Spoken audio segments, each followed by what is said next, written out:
Okay. What's up, everybody? We are here. As you can see, we're doing Phantasy Star as usual. Our night off rant stream. We actually have some stuff to rant about.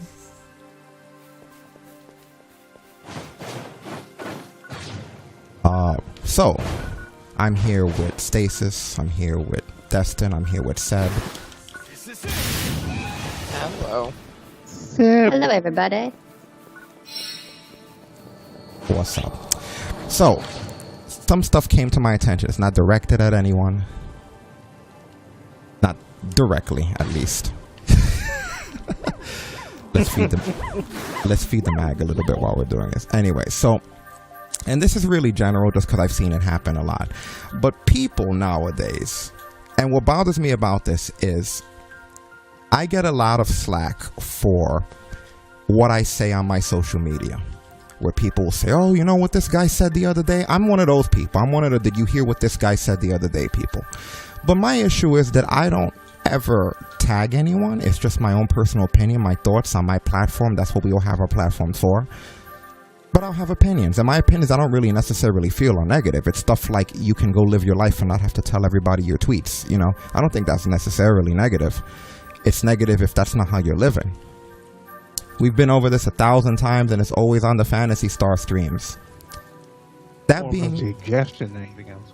Yeah, right, and it's never directed at anybody. That being said, I see people go on social media, and they'll tag companies for sponsorships or partnerships or agreements, and they'll tag them publicly and be like, "Hey, you know, like, hey, G Fuel, where the hell is our partnership? You said you were going to speak to us."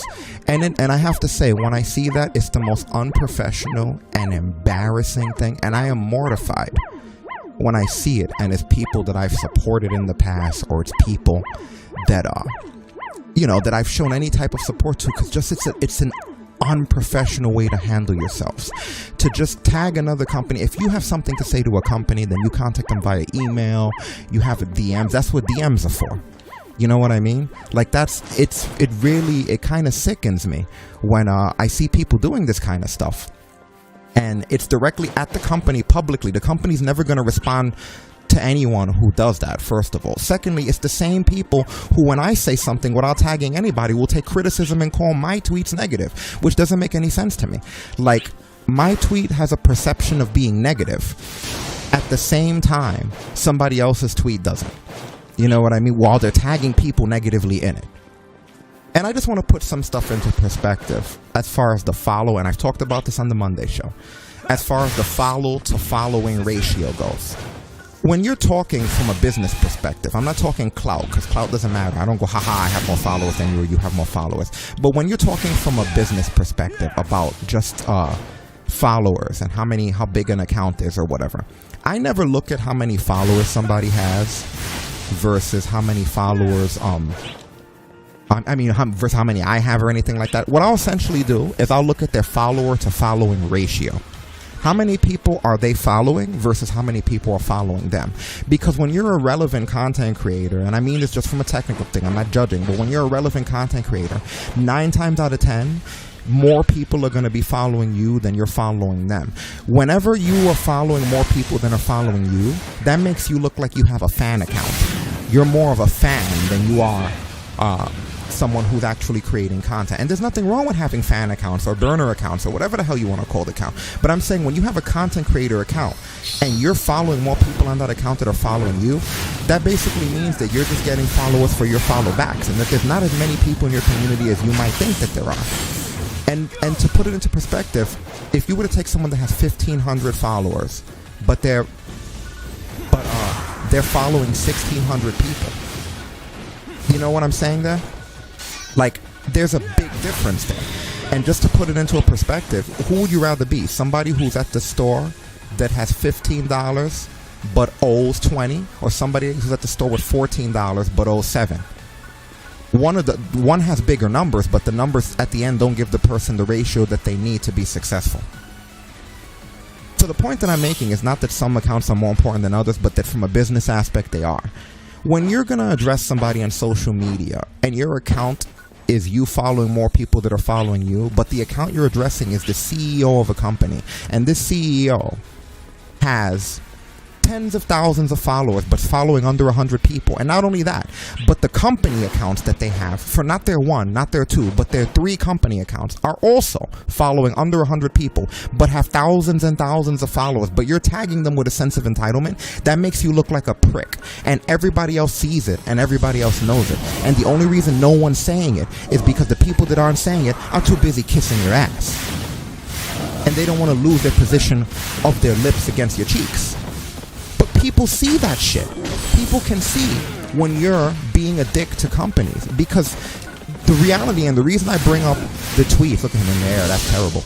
The reason why I bring up these tweets and the reason why I bring up the numbers is because it's a sense of entitlement for someone to be a small-time streamer with a few thousand followers, following more people than are following them, but then try to have then get angry and have this sense of entitlement. Like maybe the person has 10,000 followers, so they don't see your fucking tweet.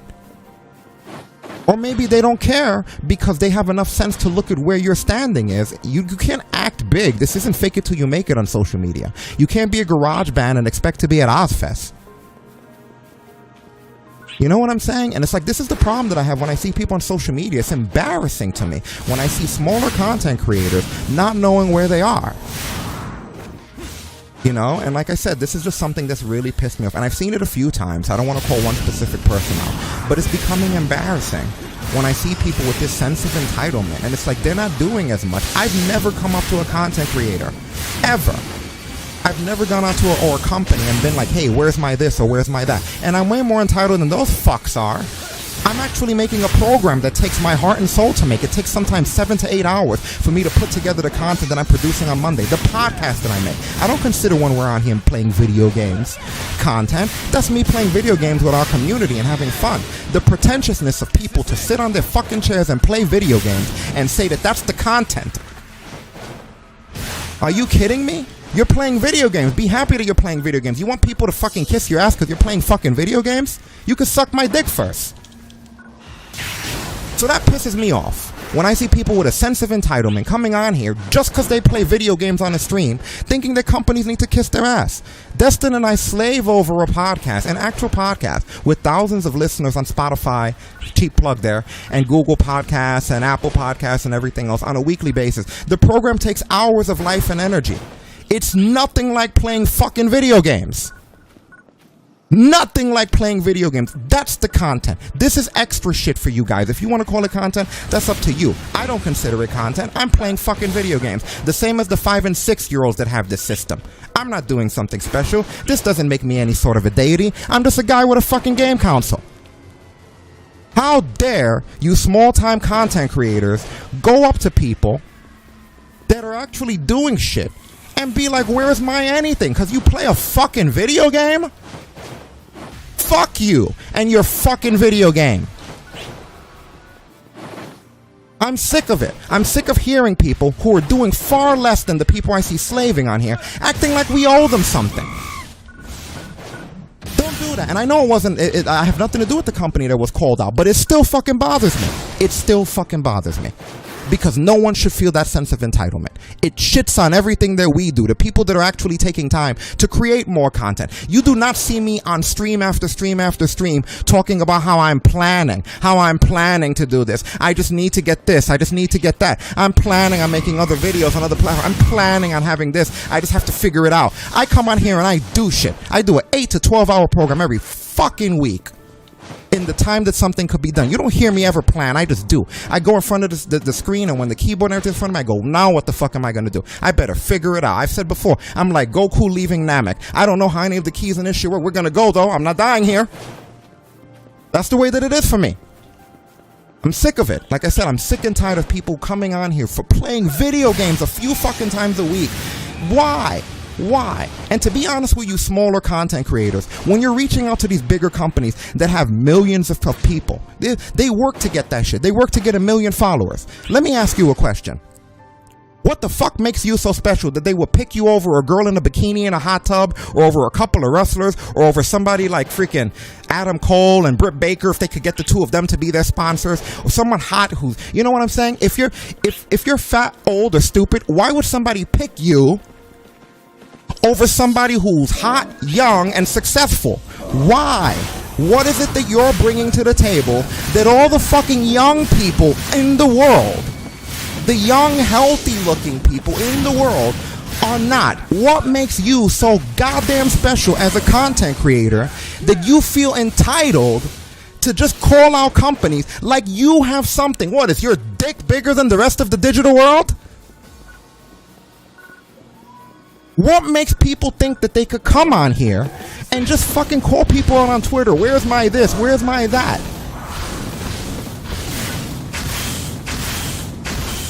It bothers me, guys, just because, not because of the disrespect, because yeah, obviously it's disrespect towards the people you're tweeting, but it's disrespect towards the other content creators that are actually already putting in that level of work, that are doing productions beyond sitting at seats playing fucking video games, that are actually trying to make content for community, that are talking personally to everyone in the community.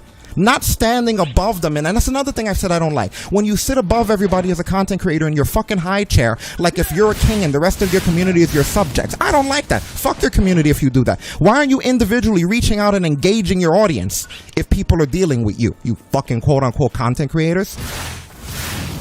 You don't want to be content creators. You don't have real-life friends, so you want everybody to kiss your ass. That's what bothers me about this kind of shit. I'm not sure if I'm done, but give me a minute because I want to move on to the next task on this because I'm just running around the forest not doing anything. Well, I had to gather Thames meat in South Alia. I love that. I'm not sure. Let me get this out of the way. But I see it too often, and it bothers me. And it bothers me because I am a content creator and because what I do is hard, and it's harder than the people that are complaining. And it takes more skill and talent to do than the people that are complaining. You know, it really fucking bothers me. So when I see people go, oh, where's this? Are you gonna? It's like, no, man, go get your shit right.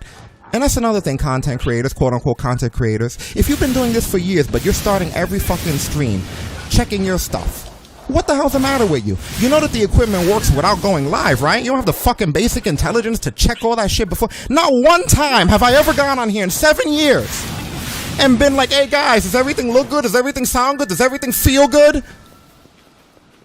I check all that shit. That's why I'm late a lot of the time. I'd rather be late than to fucking waste everybody's time looking like I'm some sort of a fucking rookie. I like to double check everything, even if I'm a little bit late. You can't be starting streams, and when someone goes to click on your content, every fucking stream starts with, hey, does this look right? Is everything straight? Is my dashboard up? Is my rearview mirror in the right position?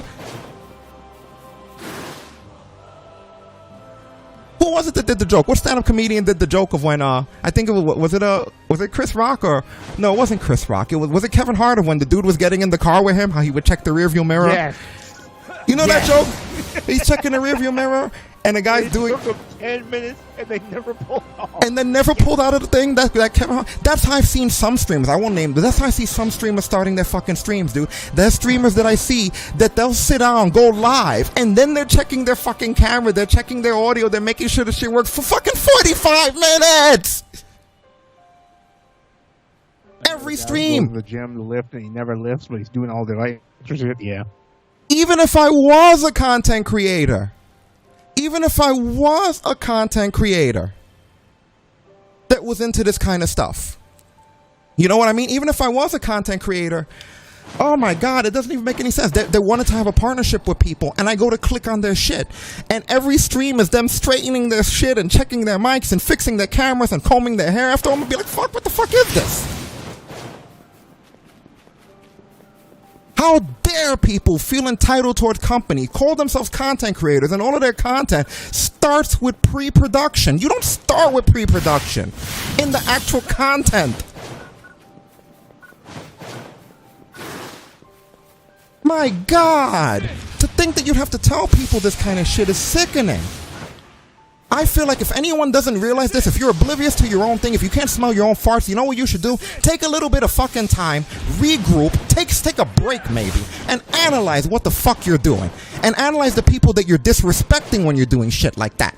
Some people are oblivious to how disrespectful they are. And in the meantime, they think that everyone else is being disrespectful. Maybe you're the motherfuckers that are being disrespectful, and the way that you're conducting yourselves drives people away. Jesus Christ, man. Phone keep bleeping. It's weird. My phone kept lighting up over and over again. It's all the sensitive content creators tweet. Twitter's like, oh, there's another one. Oh, there's another one. Oh shit, there's another one.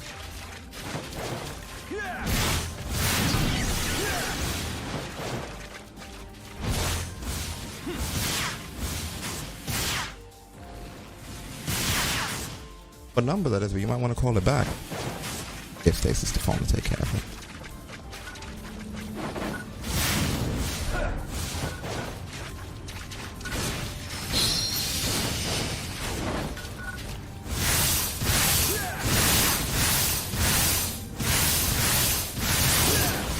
Yeah, that's what I did want to. We did plan a fantasy stuff stream, but I did want to come on here and I wanted to talk about this, just because it bothers me that people have that sense of entitlement to them. They're going around without having their shit right, expecting people to sponsor them just because they fucking sit around.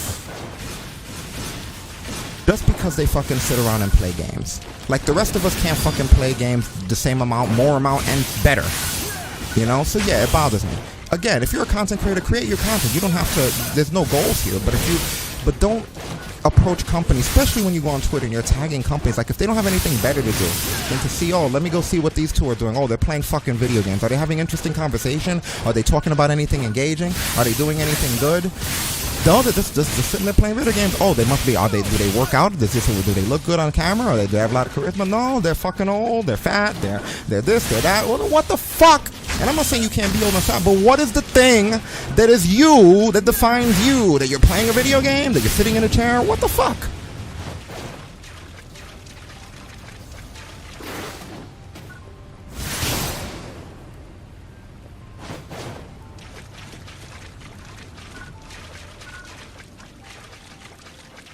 Aggravating, man.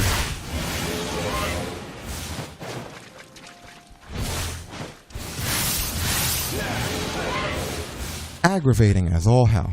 Anyway,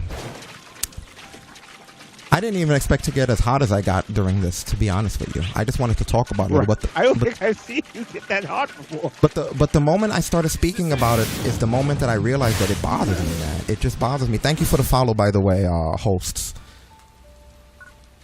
I don't know where my notifications are right now. Did I turn them off?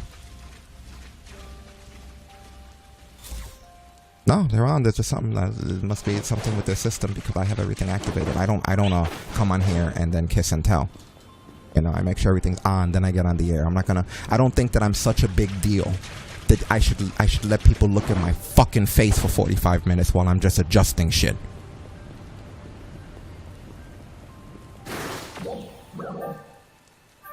Anyway, let's head to Mount Magnus for this other shit.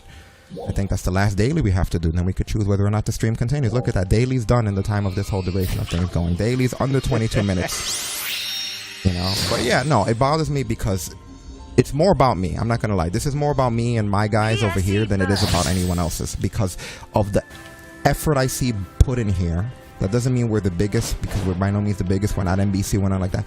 But the effort I see people put in here versus where I see everyone else, and the entitlement I see everyone else when I see here. No one here has ever had a sense of entitlement. Everyone here has had more of a sense of humility and just making content, not really thinking about those things. And the rest of you act like you're owed something.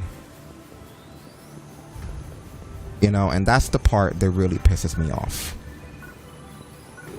You go on your streams and you complain about other companies and the attention that you're not getting, but you never think of trying to fucking earn the attention. You never think that maybe these companies that have their shit correct 24/7 are looking at you, who takes an hour to get ready live, and wondering, why am I going to pick this person versus this hot girl who has her boobs out in a hot tub that actually still knows how to run her stream while being hot, that's having a good, engaging conversation. You know what I mean? It's like you got to ask yourself these questions. What is it? And I'm not saying you have to be hot. I'm not saying you have to be in a hot tub, but I'm saying the question should always be, what are you doing so different that they can't get somewhere else better? I meant to say this on Monday, but if you can find another wrestling podcast, or podcast for that matter, that puts as much detail, care, or effort into their content as we do ours, you shouldn't even follow us anymore. Unfollow us. Seriously, don't support this. If you can go, I'm talking, you don't have to have already known one. Take the whole week. Click around. And if you could find somewhere on the planet Earth, someone who does the detail and attention of our content, don't follow us anymore. You know? If you can, though, if you can't, we do deserve like a like, a subscribe. We deserve maybe a retweet, a share. If you're someone who's listening, one of the thousands and thousands, I'll screenshot my stack. I can see the stats of what's in the pocket. If you're one of the thousands that are listening on audio, and you can't really think of anyone else whose content is as polished, then you know what? You should support in some way, and if you can think of someone, then why listen to this? Only listen to the best. I wouldn't listen to this show if I didn't think it was like the best content. So my point being is that if I think that highly of the people on the show, the product itself and everything, then when I see things that are of substandard, diminished value, and people are like, where's our sponsorships, where's our partnerships, where's your quality? Quality's not about how good your camera looks or how your mic sounds or whether there's an echo or whether you're going 60 frames per second. That's not the quality. And I thought at one point the people who are doing this kind of shit had that philosophy. I felt like at one point it was, you know what? It's not even about the game. It's about seeing the creators. It's not about having your cameras. No one cares about that. It's about, I'm here for the person. I've always heard that from good content creators. That you're there for. It's like that's changed though. People have forgotten their values, you know? Or maybe they never had those values in the first place and they were just saying that to virtual signal, which is what it's starting to seem like. You just say what sounds good and it makes you sound like the most babyface. But that's not actually who you are. That's the reason this philosophy, you think we accidentally came up with where the heels are all baby faces? No, because this is my genuine philosophical view on the world. A lot of the time, things might appear like one person is good and another person's bad, but maybe underneath the surface, there's more to it than that. And I kind of feel like a lot of people will say shit that they're expected to say as baby faces just to get themselves over. And I'm experiencing that too much in the world. And I don't think that someone who's a true baby face would ever have a sense of entitlement of being like, hey, company, where's my thing? Where's my sponsor? Where's my this? Where's my that? Get out of here with that. Absolutely disgusting. And I'm ashamed and embarrassed for supporting or dealing with anybody who's ever had that kind of attitude or ever done that kind of thing. The only solace I can take is knowing that that's never going to work. It's never going to work for them. They can do that forever. It'll never work. So I have one flaw that I'm acknowledging that's a bad habit of mine. A lot of people go on social media because they want to talk about what's positive. They want to see positive quotes and positive tweets. I don't. I skip all the people who I follow most of the time because they are positive and they are doing good things and they are too busy living their life to be on here focusing on stuff. When I go on social media, I much prefer to find the people who are the most full of shit. And I take amusement in watching their full of shitness. And the ones who aren't trolling, but the ones who don't realize how full of shit they are. I watch them the way I watch an episode of All in the Family. I watch them and I think, oh, Arch is always saying such stupid shit, but it amuses me. Oh, Arch, that's racist. But because you're Archie, I'm okay with how racist you are. If this was anybody else, I'd punch them in the mouth. But since you're Archie Bunker, you will grow up in my living room. You know what I mean? And I understand the stupidity of what you're saying. I'm taking amusement in how dumb what you're saying sounds. All in the Family is a show founded on ignorance. The real aspect of that show is this is a show about an ignorant, middle-aged white man not understanding racism and bigotry. And there's humor in that. As fucking dark as it is, you can look at All in the Family, you can understand that what makes it funny is how racist he is. Because he doesn't even know. Social media has become my modern day All in the Family. That's my modern family. Because I will watch the social media accounts of people who are saying things that they think is correct that I know isn't. Because it's funny to me. I love to see how full of shit people are every single day, even though nothing productive. That's the only thing I do. That's my Hostess cakes. Because there's nothing healthy about this, and there's nothing good about this. There's nothing productive about this. This is me eating a Little Debbie or a Hostess. You know what I mean? Twitter's become my Little Debbie. Because I'm looking at all the stupid things you people are saying. Thinking that you sound smart, not realizing how ridiculous you look. Maybe there's a reason why you don't have growth. Maybe there's a reason why people don't support you. Maybe there's a reason why you gotta retweet your own fucking tweet and like your own fucking likes, because no one's gonna vibe with the way your attitude is, man. One time I was in a content creator stream and they gave misinformation about what game was a sequel and what game was a prequel, and I corrected them and said, oh no, actually this was the sequel, this was the sequel. And the person leaned into the camera and said, don't correct me when I'm on stream. Well, who are you, Jesus Christ? Fuck you. Don't correct you. Fuck you.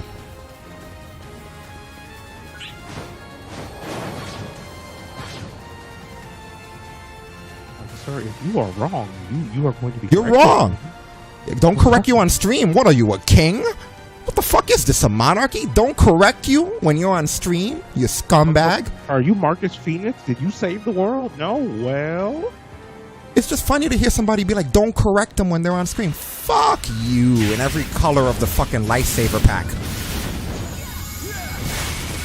Don't correct you on stream. Don't be wrong on stream if it's that important to you. Make a fucking program like I do and do your fucking research instead of popping on there with your camera crooked. Don't correct you on stream. So you can't have civil discourse with person. They want you to be in their community and be part of their stream, but they don't want you to fucking correct them when they say something wrong, even though it's supposed to be a community, right?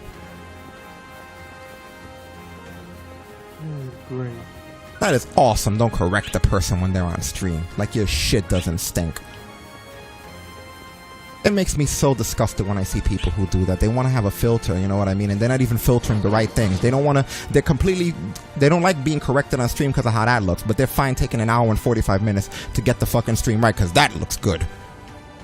What looks worse? Oh shit, you're right, Rick. Sorry, that's the sequel, that's the prequel. Or hold on, is our camera right? Does that sound okay? Is our, you know, it's like, you see what I mean? Get over yourselves. So sad that this is the way people choose to conduct themselves on the internet. As you guys know, most of the beginning of our Fantasy Sauce streams have been us, me more than anyone, ranting about things that are wrong in the world that I don't like. This one I chose to follow up just because it was brought to my attention that this kind of shit was still going on. But it bothers me when people act that way, you know? Destin and myself and Seb here and all of us, Stasis, we've never been gonna do.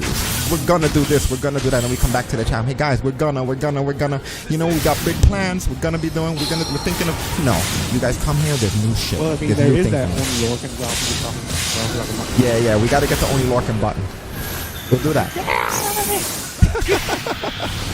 The only time we're ever gonna do. Yeah, we're gonna put a new button on the board, or as you squares call it, the stream deck.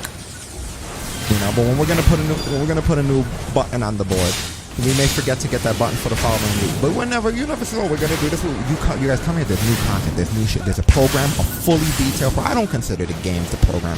If it doesn't say TalkBrunch Live with the Date Wrestling News podcast or something like that, it's extra.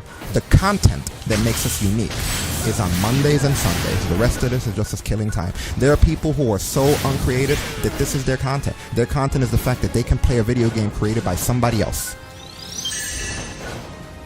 Not even good, because at least there are content creators that go out there and it's like, my thing is that I play this game good. I'm one of the best. I'm in a pro league, blah, blah, blah. I'm showing everybody. No. It's just I could play the game. I have the ability to turn it on and the camera. Not even good at the fucking game. Just moderate, just like the rest of us. Nothing special here, but with a sense of fucking entitlement. You know what I mean? I've seen people get partnerships for becoming creators in things that are like this, that involve having a guild, having a clan, having like a community. And the only fucking thing that they did to contribute to that was going online and playing the game by themselves while having the guild and having the clan and having the community. And not understanding why no one's acknowledging their content creator / partnership when you're not doing any of the shit that a game that like an MMO entails. When you have a guild, you're supposed to have a roster. You're supposed to assign people to do things and have the events that you lead and stuff. Not doing any of that shit. And then when the guild comes to a close, not even addressing the guild members who put their time and energy into doing it, just being like, oh, the reason we did it is because they didn't give us anything. What do you mean they didn't give you anything? The game itself was fucking free.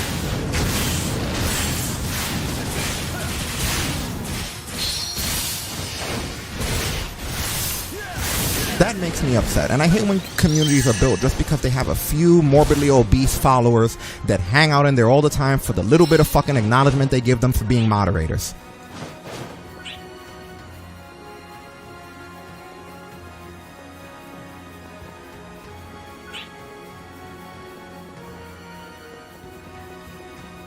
It's probably better that I write a lot of the Monday shit, because this is what it's like when there's not a script at all.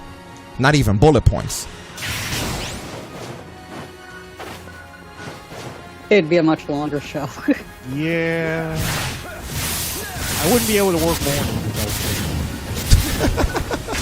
I I'm already pushing it some days as it is. Maybe setting up the Yeti in the kitchen. Oh, you don't understand. I have a laptop and a Yeti in the back. Look, nobody bothers me. We're still on the air the next day. I have a second PC and second Yeti just ready.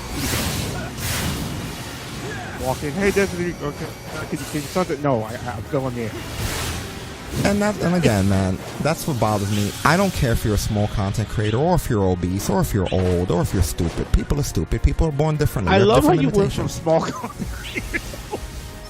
But I'm just saying, I'm not judging, because I know I called out a lot of people. The point was that when you're trying to woo, if you will, a big company, you have to ask yourself, if I have these limitations, what are the things that I don't have? You could be short, tall, fat, ugly, stupid, but what is it that I'm doing different from everyone else that makes me unique enough that I feel this entitlement towards this big company acknowledging me? And if you don't have that, then you just look like a dick. My whole thing is, just putting in a little perspective, we have watched giant companies with movie stars. We have watched movie stars, producers get pulled from movies, pulled from big roles over something they said a long time ago, and you're out here calling a company out being a nobody, talking shit, giving them a time period. Okay? That's why they're not going to bother you. That's why no one's going to fucking deal with you, because they're going to see that. They're going to be like, why would I want someone who has the tendency to act like this, that I don't even know them yet, is entitled like this? I'm not going to have that be a part of anything I have to do with. That's why they don't get back to me. Okay, you can go. Yeah, no, she's right about that, you know? Like, how does that look? Do you think that when you tag a big company and you go, hey, where are you supposed to give up? You think that shit helps? We're tired of waiting. Really? To the big company? Like, yo, if this was a job, can you imagine going for a job interview and then afterwards calling back the place? They say call back and be like, is there any update and stuff, so do you seem interested? But imagine being like, yo, what the fuck? It's been 2 weeks. I'm sick of this shit. Stop playing games. Oh, yeah. It looks bad. It looks bad. And at one point, there were people that I wanted to do things with, man. There were people that I wanted to help teach how to podcast, that I wanted to help make content with and collaborate and do collaboration with. And they just don't, they want to talk more than they want to do. They want to go on the phone after the fucking streams and just talk about what they want to do, but not actually be proactive. And the thing that they don't realize is that they want to talk to somebody about how to do things, who the things they've done never entailed much talking. So you're asking me to take a step in my process that doesn't exist. You're asking me, oh, let's talk about how we do this. The thing is, I didn't talk. I did. I got on here, didn't know what the fuck was going on, and then just started doing. There was no talking process. So you want to sit and talk with me, you know what I mean? Then take me on a fucking date. At least buy me dinner. Unbelievable, man. And I feel even worse for the people in those communities that do support and do hang around and do drop subs and give other people subs or are moderators, because they clearly, the people that I see that are doing that are attention starved anyway. They want the dopamine fix from the little things that go off when they pay these people's bills. And that's really the only thing that they're getting out of it. The acknowledgement of being a moderator and working for free, being a bunch of fucking simps on there, fuck that. I appreciate people in our community that engage with us, that participate, that are in the chat room talking, that notice the content, that go back to it the following day. That's what I really appreciate. You know, that's what I really look forward to. Those people. So, not the ones, you know, I don't need people who their personal lives are not, which obviously are people who that's all they have is their thing, but I need people who are supporting this because they're supporting this, not because of a veil of loneliness that they're trying to fill the void of with a stream. So again, this is frustration from months and months of watching people make poor decisions and then blame everybody else. You know what I mean? And that's another thing. You guys have never seen me post a schedule on here. I want to talk about that too. You guys have never seen me post a schedule on here. I never go on social media and tell you this is our schedule, this is our revised schedule, this is how we do the schedule, this is the sequel to our schedule, this is the prequel to our schedule, this is the schedule before Obi-Wan cut his legs off and it fell in the lava, this is the schedule before it married Padme, this is the schedule when it was young. You never see any of that shit. And that's because I've been doing this for 7 years and we don't need a schedule because we're consistent. I've seen people that have made a schedule that the whole time I've known them have never followed a full week of the schedule. They've spent more time doing the graphics. I see the graphics of the schedule. It must be fucking hard to do graphics each time. I know how to do graphics, and you know what? Every time I see it, I'm like, God damn, that must be hard to do, as opposed to just having a schedule to keep making a colorful graphic with letter boxes and things and effects and shit. It must be harder. What a pain in the ass that must be, to have to keep doing a graphic for your fucking schedule. Or maybe you just keep a template and you keep changing the fucking time because your schedule changes so often. I don't know which one of the things it is.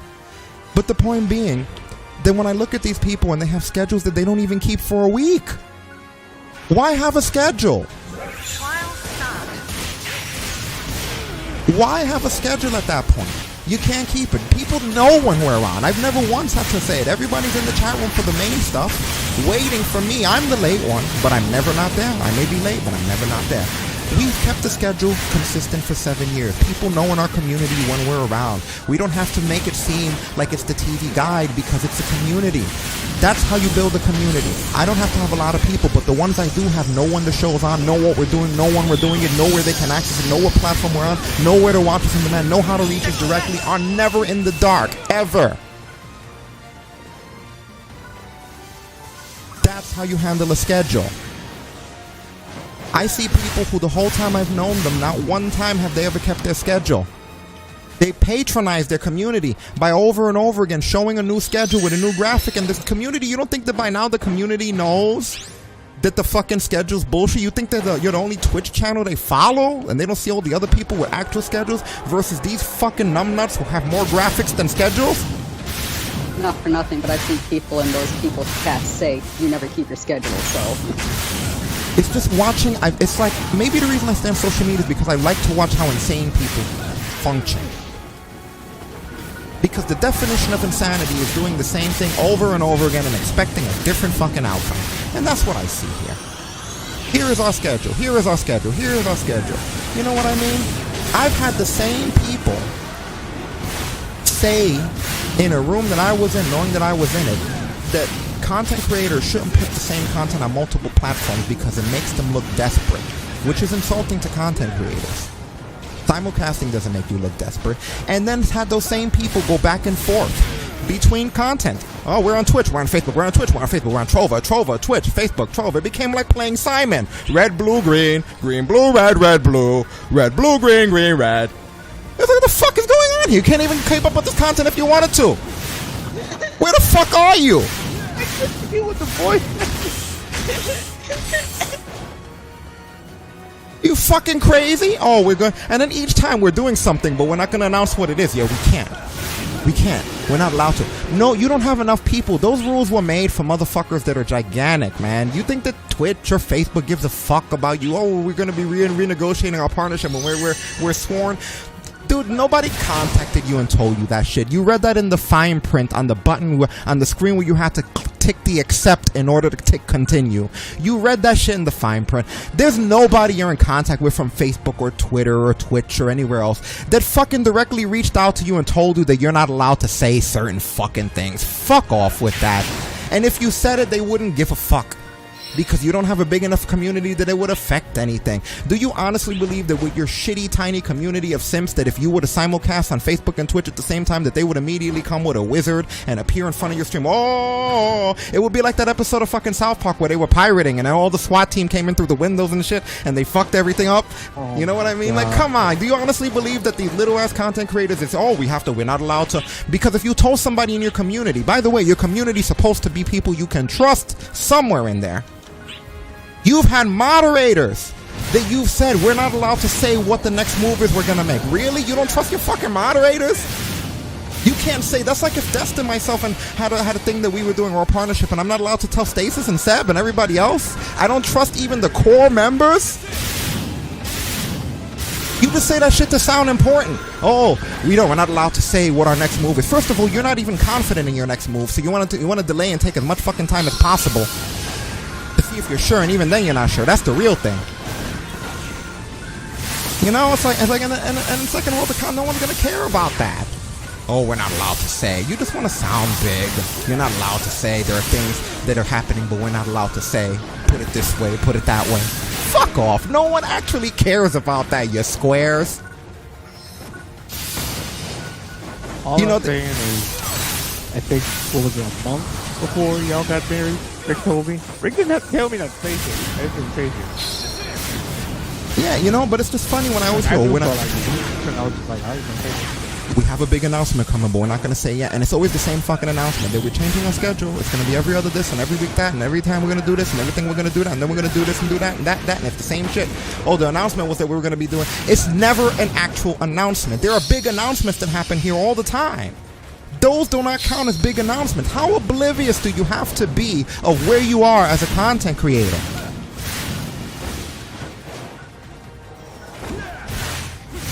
And then you're tagging people, asking for shit. I've never, ever asked anyone for anything. I'm not on here to ask people for stuff.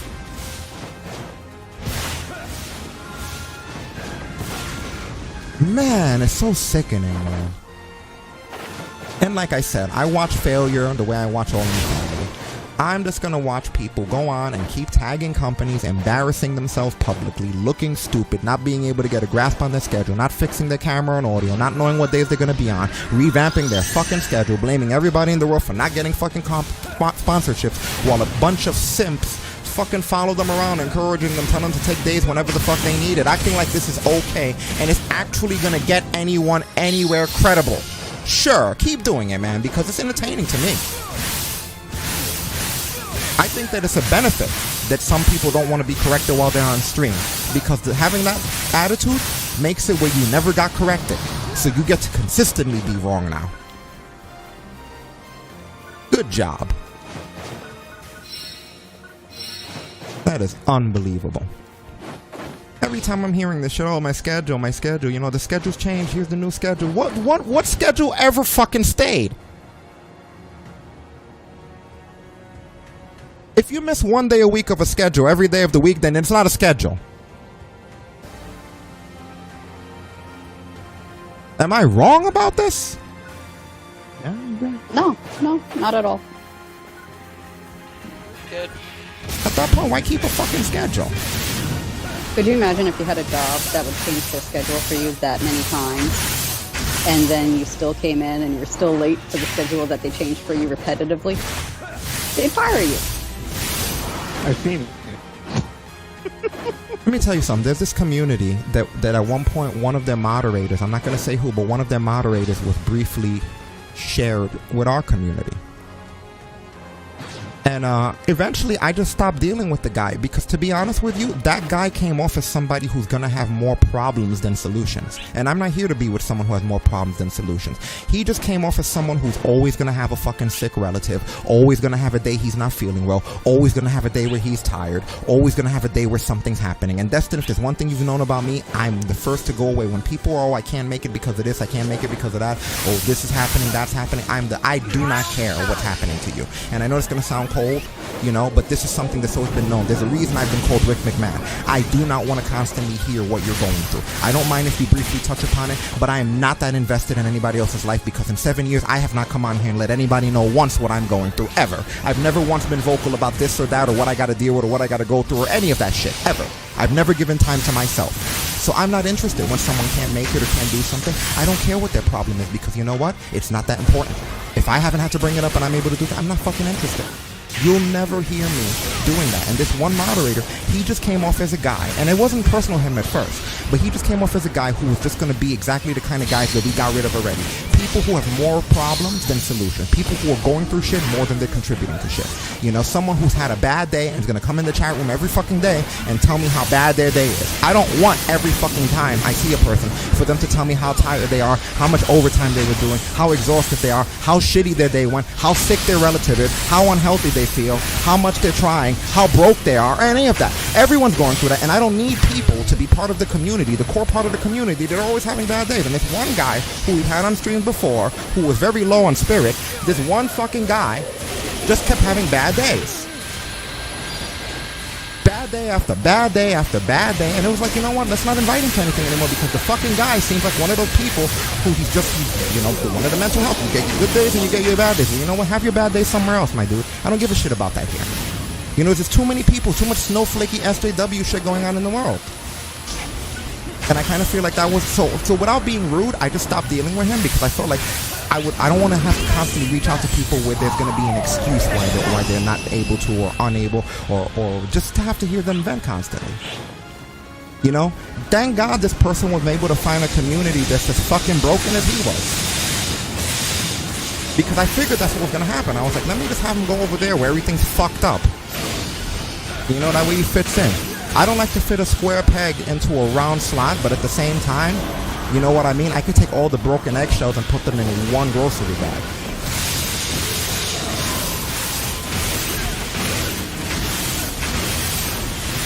So yeah, keep going out there.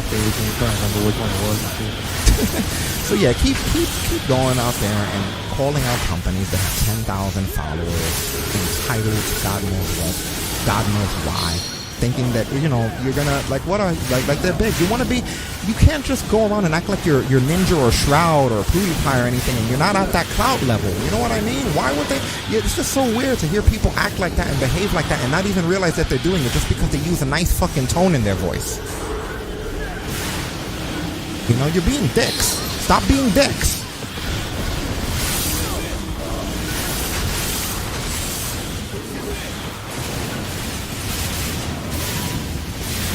Didn't even know that was an option.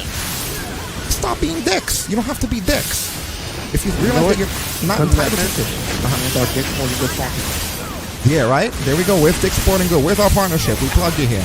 Where's my sponsorship? Golf club back with. Yeah, where's our Dick Sporting Goods and our Brittle Water sponsorships? You know?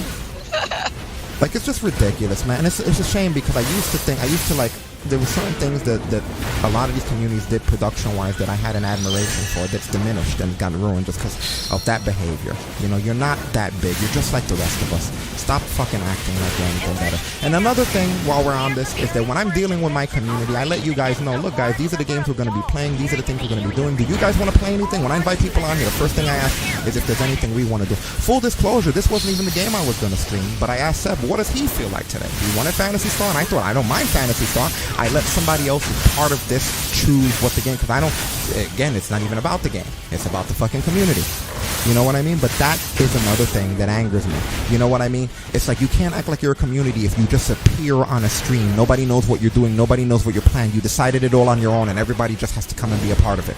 You just sit it there like a fucking brat with your fucking game that you chose all by yourself. Oh, I'm down. I don't know how that thing hit me like that. Thank you. Whoever that was. They can't hear me, but thank you anyway. Now for that, I'm going to hit this motherfucker with my super. Just got one of the couple shields you were talking about. Nice. Yeah, hold on to that, man. All this stuff is not going to always be as easy to get in the future as it is for us now.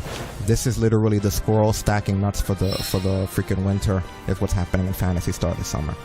Hold on to those. Also, any of the ones that are like Quaz their armor, Barta or Shiza, shit like that, those yeah, that's where I just got the Alto Armor Arga. Nice. Yes, you want to keep shit like that. And then we'll feed other armor into it later on. Is there anything else you want to do? Because at this point, we're just doing weeklies and stuff. Is there anything else that you want to do?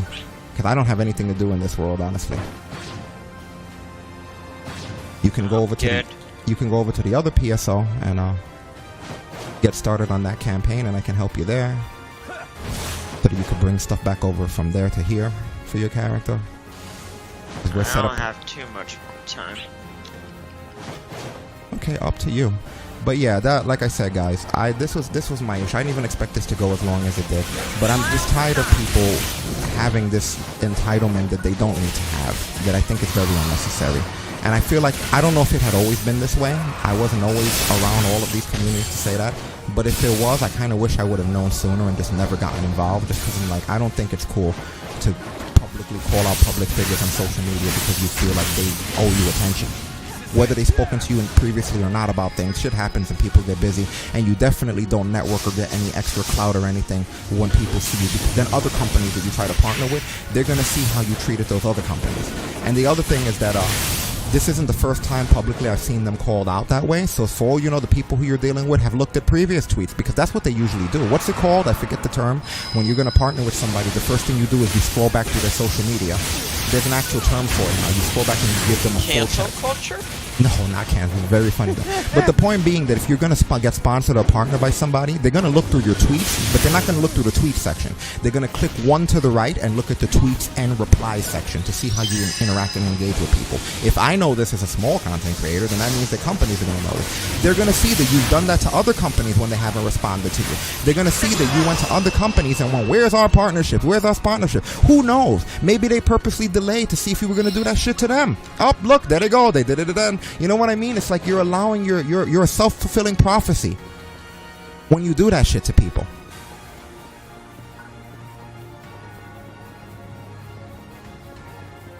I shouldn't even be putting this up because honestly, for all I know, the people who are stupid enough to be doing this are going to get insulted by me saying this, but are still going to be smart enough to take my advice, because that's what usually happens to people that hate me.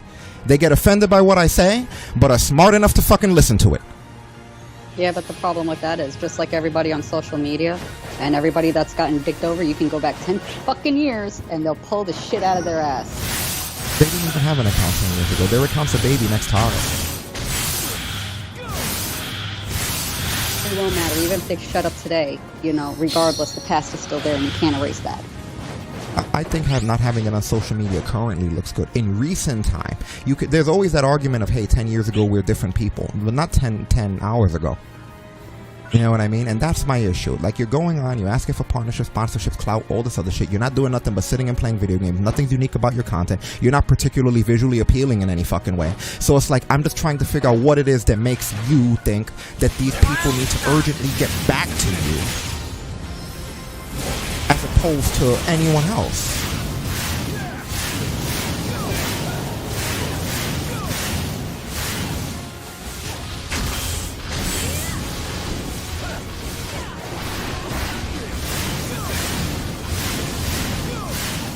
You know, I don't, like I said, you guys will never see us doing shit like that. And I also try to tell the community, what do they want to play, what do they feel like doing. And a lot of time when I go into these chat rooms, I see people in the chat room going, oh, you should try this, you should try, nah, I don't like it, I don't want to, not for me, not for us, not for this, not for that. But then they have to absorb your shitty content. That's definitely not for them. No one wants to play your fucking archaic games all fucking week long. But they're nice enough to. You know, when people ask me to check something out, I check it out, man. I try to be open-minded. I don't say, oh, there's not enough time to do what I want to do and what you want to do. I'd rather just do what I want, what they want to do, and then not have enough time for what I want to do. Or do what I want to do on different time or whatever. I'd rather do what everybody else want to do.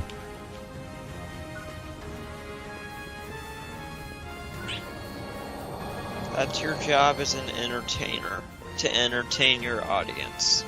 You know, I'm fine with whatever we play, whatever we do on here, but I always felt like people come off as such pretentious, entitled prick fucks when they're seated in their streams with their quote-unquote community, but they've already decided without the community knowing when they're going on, what they're going to do, what they're going to play, how long they're going to play, and it's like everybody else can just tag along if they happen to catch them. If you happen to catch the tail end of my butt, you can be part of the stream. Fuck you. How about fuck you? Fuck you. I don't want to be part of your shit stream. Yo, can somebody clip that? We turn into a Don't forget the sign-up sheet. You have to sign up before you That was another thing. There was one community where they were like, oh, you have to sign up. Why? Because there's so many people in here? You need a sign-up sheet to be able to be in the game? They literally had where you had to go. They had a guilded like us, right? They literally have it where you have to go sign up. There's like 4 fucking people in the chat room. And they're like, did you fill out the sign-in sheet? Fuck you and your sign-in sheet. Not only that, they give you a tutorial on how to sign up. This is how you sign into a sign-in sheet. A fucking sign-in sheet to play video games with my friends. You know, wait one more time. Fuck you and your sign-in sheet. Yo, Seb, did you fill out that sign-in sheet? Dustin, you're new here. This is your first time on our call for the fucking Fantasy Stars. Did you fill out that sign-in sheet, man? There's 4 or 5 people. There's 4 or 5 people. Fuck your sign-in sheet. I don't think y'all understand. I feel like somebody clipped that shit. I feel like the Hound from Game of Thrones. Fuck your sign-in sheet. Fuck your game. You gotta get the Hound. You gotta get George R. R. Oh, you every fucking chicken in your house. And fuck the king. A fucking sign-in sheet, dude. How isolating is that? How much does that make you feel like you're just a number in someone's community as opposed to a fucking friend? When you tell somebody, oh, I got Vitalo armor too. I got a really important one. This is awesome. I just got a Fialto armor Shiza. Was it me or was it you? It might have been you, motherfucker. I don't know. I saw it appear on the screen. It was me. I got 2 rare armors. Wow. You pretty much set then. You're gonna have a really power. Once you power those up, you're pretty much set. By the way, this week the expense of powering armor and weapons and shit up is half. So if there's a week for you to upgrade all of your stuff on your character, then this week. That's why I've been telling you to hold on to everything, because this has been planned for a while. This will be the week where you can get really powerful shit with all the stuff you've gathered. So now it's probably a good time for you to look at those armors, see which ones you want, and power them up. What was I talking about? It's also, they use half the stuff to boost them up. It uses half of your stuff. Right, that's the first sentence of this whole thing that I just explained. But what was I talking about before that? Sign-up sheet. Right, the sign-up sheet. So how are you going to have 4 or 5 people and you're going to have a sign-up sheet? Have you signed into the sheet? Oh, you geeks. You look like a bunch of fucking nerds asking people that are in the chat room that are willing to play the game if they signed up when you only got 4 or 5 people, you fucking nerds. Roll for initiative. Do you have a sign-up sheet? Yeah, here it is right here. Let me unzip my fucking pants. Sign-up sheet. That is the funniest shit I've ever heard, man. Sign-up sheet. It'd be one thing if you had that many people in the chat room and then you could even make the bot choose out of the people or they'll roll for it or something, but you got you don't even have enough people to have a full party in the game. You should make a sign-up sheet for yourself and send it out to others and see who'll join you. Anybody out here want to join us? Go join. A fucking sign-up sheet.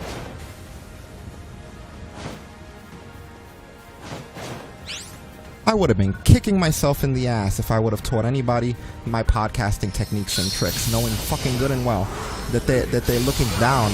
Looking down on your community doesn't have to be talking down to them. Looking down to your community could be shit like that. Like you're announcing, you're proclaiming shit. You don't want people to correct you on your stream. You're proclaiming your schedule. You're not asking anybody what they want to play. People put suggestions in the chat room. You're just saying how shitty the game is without fucking trying it. You have a sign-in sheet for people that are talking to you in your chat room that have actually, some of them actually paid to be subscribers. And they need a sign-in sheet? Fuck you again!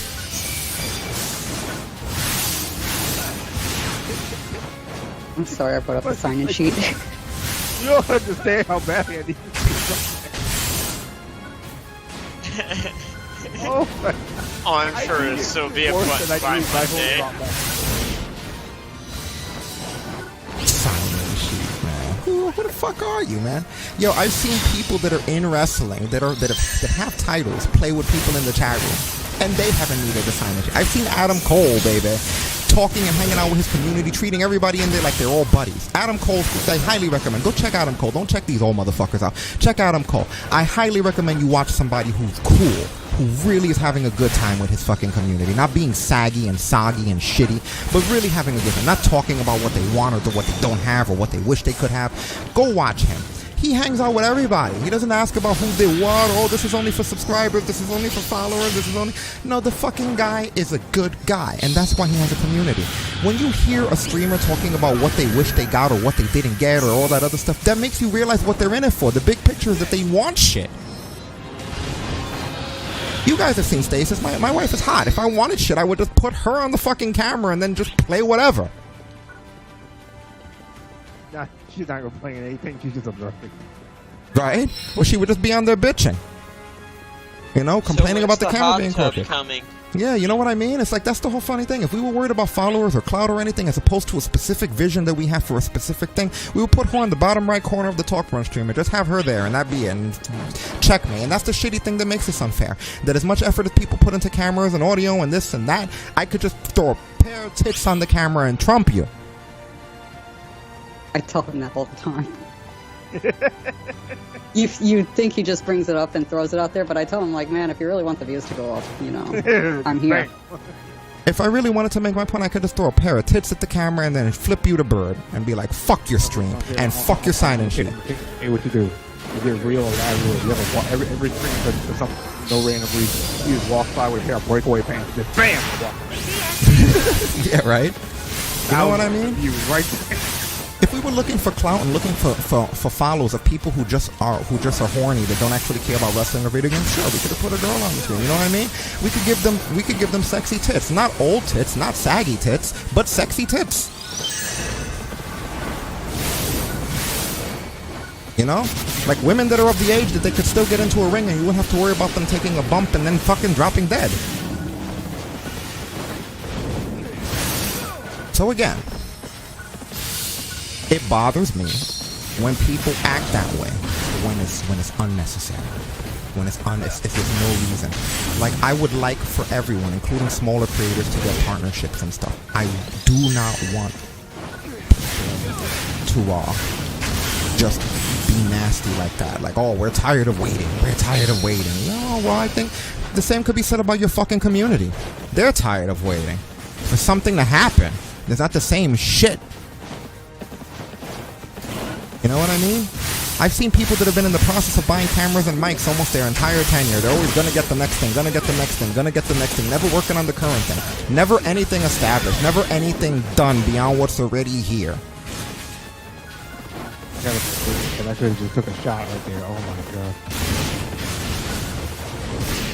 Well, that's the big picture. Could have moved that desk upstairs and everything. Oh, she's not. She's probably. Oh, you could be dead for, you know, that person that you brought up here. You know, with the way she was treating her fucking health. Jeff still ain't moved up. That's all I know. You know, Jeff's gonna move the desk upstairs. Yeah, right. Jeff can't even move himself out of the fucking Krispy Kreme. Fuck. That motherfucker has all types of opinions on politics and what should and could be done. In the meanwhile, he's filling people cones. It's gonna be to have one opinion on chocolate filling or not. Yeah, exactly. It's like, I love when people politic all over social media. It's like, man, get back to your register. We are beginning a defensive operation against a large number of dolls appearing in the alien region. I almost forgot to heal 2 times because of this. All architects. Get back to your. Would have been worth it though, wouldn't it? I love that. People who are backseat politicking, but they're not even in politics. It's like, that dude, I know you guys aren't gonna know who it's from. That's a completely different stuff. But yeah, go back to working out. It was a Tim Hortons, right? Wasn't it a Tim Hortons? You're a Tim Hortons. I knew it was Tim Hortons, but he wanted to be Krispy Kreme. And then the excuse was always, oh, well, you know, there's nothing else around here. Yeah, but you don't have the intelligence to travel. You can only travel if there's a fast travel, apparently.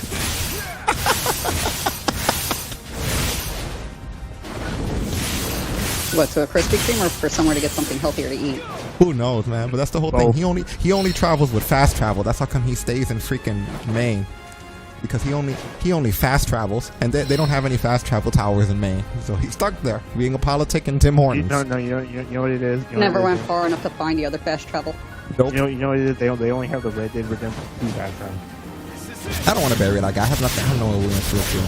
You see that you guys directed me. You just threw shade at other people for no reason. Like, I have nothing to do with that bullshit anymore. You just wanted to see me just throw. No. You know what it is? Because it popped in my head. I was like, I don't want to be alone with it. Like, I have nothing against that guy, man. I have nothing against that guy. I've never had any respect for that guy, but that doesn't change anything. That's always been the way, man. I've never had a shred of respect for him as a man. But I have nothing against him. There's a difference between having nothing against him. I just don't respect him as a man. You know, big difference in words. And again, I'm not talking about the people who've been talking. This is a random thing that just came up here, you know? It's like, so our relationship really hasn't changed. I mean, he might not like me, but I've never had respect for him because he's not able to do anything. Like, that's a good reason not to have respect for somebody, you know?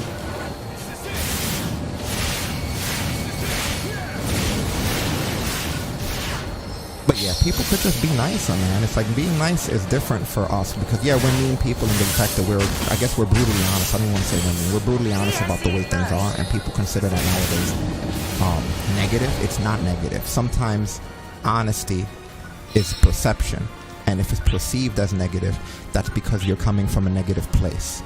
And if some of the things that are being bullet pointed are things that you classify it as, then you're identifying with your own negativity, which is what actually makes the statement negative, which in full makes you the negative element of the statement. So you can't get mad at a statement for being negative when the negative prospects of that statement are you. If you're looking at a statement and you're going, that statement is negative, but if you take the parts that pertain to you out of the statement and it removes all of the negativity, then I hate to be the one to tell you this, but yeah, man, you're the negativity. That's actually how statements work, and that's why people get offended by it.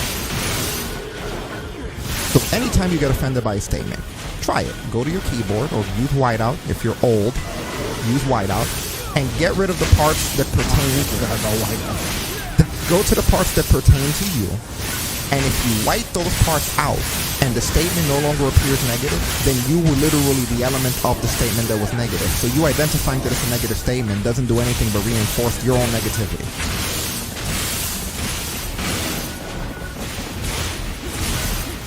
Those are bigger concerns than whether or not your fucking camera's straight.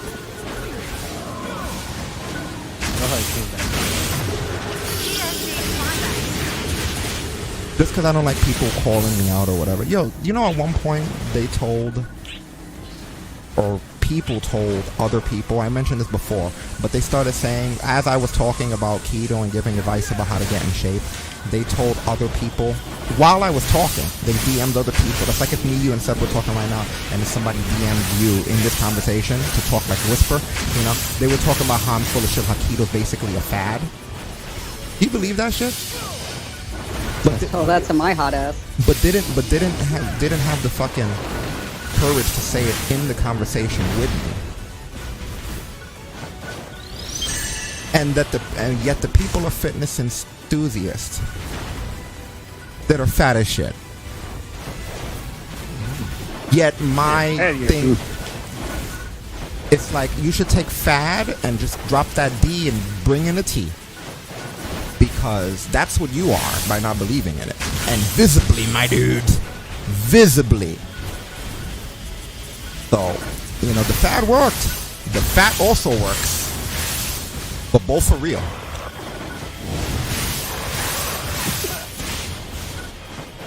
I just got enough for rare armor. Technically, when it comes to keto and that kind of fat, it depends on what kind of fat you want to take. Yeah, no, like I said, I hate to have to have been that negative for the beginning of this stream. No, I don't. I'm not going to say I don't. This needed I enjoyed it. Yeah, this needed to happen. I don't feel bad. I didn't say anything wrong. It's some good ass content. Yeah, I don't. Good shit. Yeah, you see? Even this has more content in it.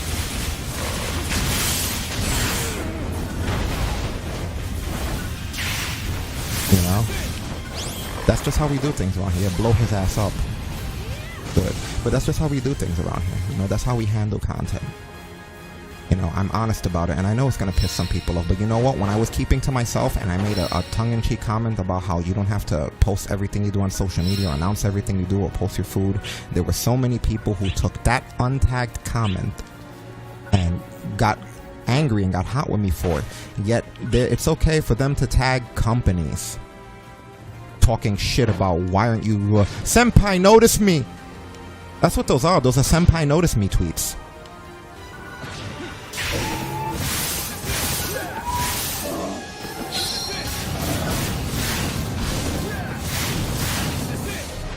Yeah, and you know what?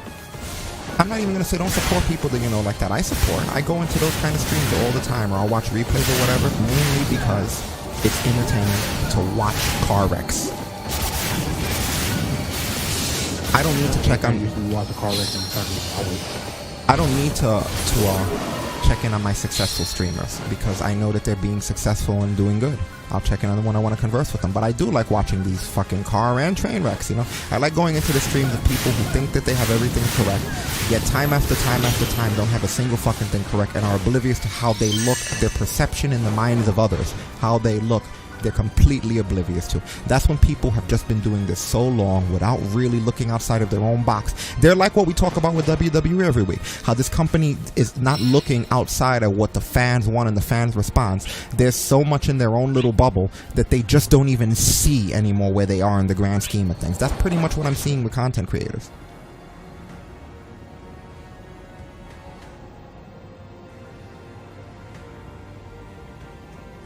You hear that, you Kevin Dunn to the world? With your crowd shot, your big ass teeth. This is an gotta I swear protect to God, I this think thing, I'm going to point that to my hatred for Kevin Dunn. I swear. Ever since that one comment, I'm stuck on it. Oh yeah, I know. I've always disliked the guy. But yeah, man, this is what I mean. And again, I know I put emotion, but that's what I do. What makes my content so different from all the other content? This. What you just experienced here, this is how we podcast, this is how we stream. I'm honest. I'm a straight shooter. I don't say what people like to hear or want to hear, but I say what I feel like. TalkBrunch is about saying what shit that needs to be said. This is a brand about saying things that need to be said. For good, for better or worse. It's a brand about saying things that need to be said. And this was something that, it was brought to my attention, honestly. It was just like, I looked and I was like, oh man, what the fuck? Like, I've never seen, I'm so disappointed. Oh, are we lagging or something? I'm noticing that certain enemies were acting weird. Or the game, not we as enough, but the server, like it lagged in. But, you know, like I said, I just cringe when I see that from people that I thought were conscious enough about the way shit works to not behave that way. And then at the same time, be able to judge me. Oh, that guy said that you don't have to go on social media and tweet everything you do and take pictures of every food you eat. What an asshole. Yeah, I guess that's what makes the asshole, not what you're doing. Alright. If you judge somebody upon whether or not they're a good or bad person based on the tone of their voice or the harshness in their words, then you just are not perceptive enough to really understand what's happening in the world. That's okay. I don't expect you to be. Because once I realize that someone's stuck that way, I just stop talking to them entirely because I'm just like, what's the point? Like, they're not actually hearing me at that point. It's like I'm alone.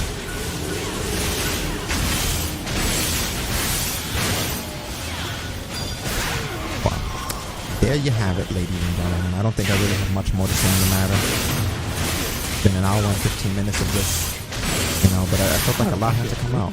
Yeah. You know, but like I said, you know, just be good people. Don't be dicks to everybody all the time.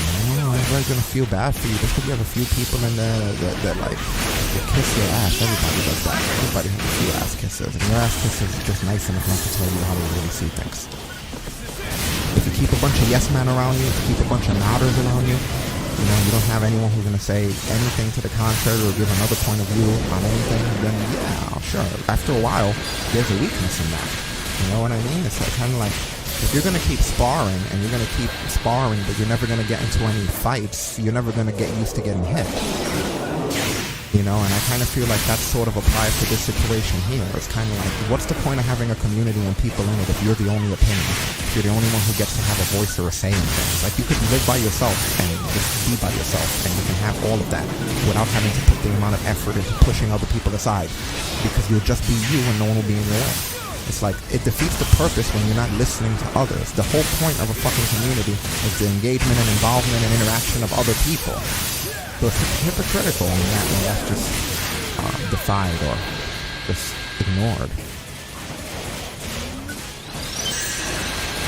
Whatever, man. I guess that's the reason why things are the way that they are.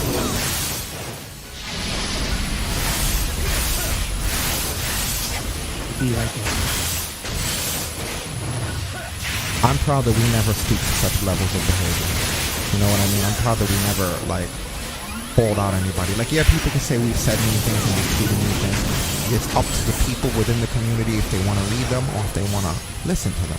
We've never just pulled somebody into something, which is what you do when you tag people. You're pulling them into something that they may not want to be a part of. You're trying to do it because you want to bring it out into the public, because kind of like you feel like, oh, now that we're in the public, they're going to have to answer you, when to the contrary, it just makes them not need to answer you now, because now you look like a fucking petty dick that did something in the eye of the public, and the public, who understands how Twitter works, now has the answer to why they didn't answer you, because you're tagging them, which is highly unprofessional, highly inappropriate. So now you just gave them an excuse never to answer you. They did that to a company, and the company's response basically told them, now we're not gonna fucking deal with you in a nice way. I read between lines, and their response was something like, oh, you know, we haven't had a chance to send out any acceptance letters. We're also going to be working on some denial letters too. I'm paraphrasing what they said, but they said something like that as the response. And I read between the lines, you know, and they gave it a like because they're so fucking oblivious. But I was like, oh, everyone who read that, we checked with a few people. Everyone who read that was like, oh, shit. Yeah. I walked into a room not knowing anything, and he read it to me, and I was like, oh, that's a no good. The response they gave, think about it. If think about how that played out. Where the hell? Because they kept tagging other people.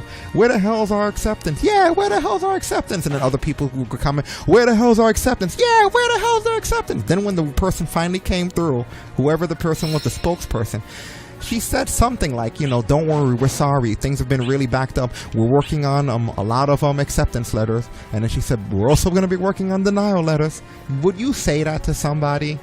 Doesn't that sound like that part was put in there because of what's going to happen? Like she was foreshadowing. She was fucking foreshadowing. If you read it. And then they pulled a Hogan and gave it a like. They Hogan it. Like, no, they were not telling you in that. I'm, again, full disclosure, I'm someone who worked at the stock exchange. I worked at the New York Merc Exchange where they trade oils and gases. I worked for law firms. Listen, I'm good at understanding this stuff. They were absolutely not to worry. They were telling you not to worry around them because they don't want to hear it. They're going to pay you. They're going to pay you no mind. Like when I saw that part, oh, don't worry, we're going to be sending out acceptance letters and some denial letters, motherfuckers. That's what I read that at. And you think that the people that recently saw that from the past aren't going to take that into consideration? I should fill up for that partnership, even though I have a much smaller community and be then when they're like, why do you want to be part of this? Be like, because I feel like this platform deserves people who are not self-entitled, who do not think that they own shit. And see if I get in. And remember, don't harass them about it.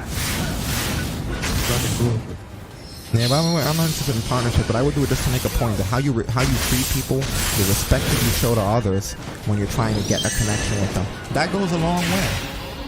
You know, this is people, adults not knowing how to network, not knowing how to behave. It doesn't matter whether you say cunt on stream. It doesn't matter whether you say fuck or you're vulgar or any of that. What matters is underneath the tier of entertainment and content you're creating, the way that you present yourself to others. Because people understand that the streaming and the podcasting, it's all a show.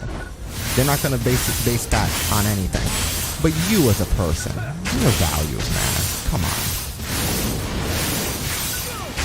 You should fucking make a form that you have to fill out to sign up not to be a shit person.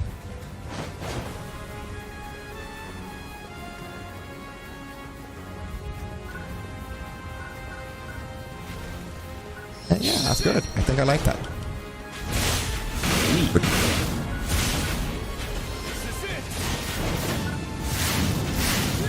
I'm tired of waiting and being underappreciated. It's like you're not being under. Even if you were to diminish your appreciation by half, people are still overappreciating you because you're just still people who just sit around and fucking play video games on a camera in front of other people.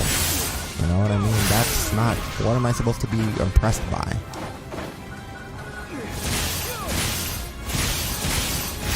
I like how the way certain things are said. They're like, we're here waiting for this sponsorship, you know, and we're tired of waiting. And I'm kind of like, but you chose to play the game, and you know, this is what you're doing for fun. How are you waiting for a response when you're sitting here slaving? You know, you're supposed to be doing this for entertainment. You're supposedly doing this for fun, you know, and that goes to show your true colors. Yo, there was a point where people got offended because they were quote-unquote preferred content creators for an MMO, going back to that for a minute, preferred content creators for an MMO. And the MMO came with a founders pack that was like $80. It was a shitty founders pack. But it was like $80. But they gave them not only founders packs for themselves, but for anyone else in the community for them to give out. And it was still like, what are you getting? And listen to the words preferred content creator. This is the company telling you exactly what they think you are. They prefer for you guys to be creators of the content involved with this specific title, which means that just how you had expectations, so did they. They thought that like a lot of other people, like that guy, what's that guy's name? Tanek, I believe, that does MMO reviews, who is also a content creator. There are people like him who are actually creating content, showcasing the game, telling you what you should be doing, how you should be doing different parts of the game. And then there are people like you who are just sitting on a stream playing the game.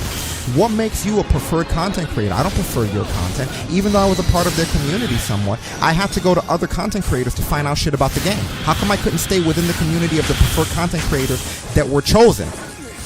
Because they fucking sucked at it. They didn't know what the fuck they were doing half the time, and most of the time it was us telling them things that they didn't fucking know. That I found out from the other preferred content creators. And you know what? A lot of those people, when the next season came, to this day are still preferred content creators for that title, but they aren't. Maybe what happened was they chose to keep the fucking good ones. It was an MMO, and they had a schedule to play it once a Saturday. I think it was once a Saturday, and even one became a thing of once every other Saturday because one would be working. MMO, you're gonna play once every other fucking Saturday or once a week that you're a preferred content creator for, and then be mad when they don't give you what, a fucking shirt? If I was the creator of that MMO, I would tell you to go fuck yourself, and I would have gotten rid of you as a preferred content creator before you got to ask what happened, because you're playing the game once a fucking week and it's an MMO. And it's not even like you're gone the other days of the week. You're playing other dumb shit. Even though I gave you a preferred content creator and gave you hundreds of dollars worth of shit to fluff your community with, you could have given those fucking those fucking things out, those founders packs to people who you know you play with regularly.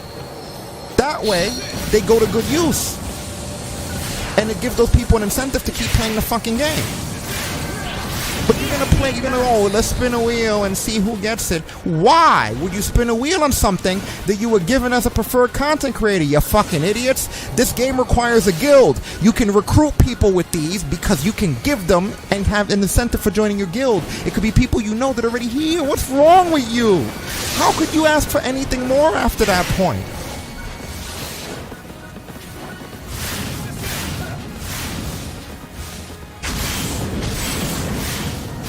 Oh, we left because they're not giving us anything. You know how many people buy video games, let alone get the video game for free with the content pack, and then be put on the front? Which, by the way, their fucking faces were put on the front of the game, and then they were called preferred content creator, and they still, but we didn't get anything. Fuck off, you ungrateful fucks.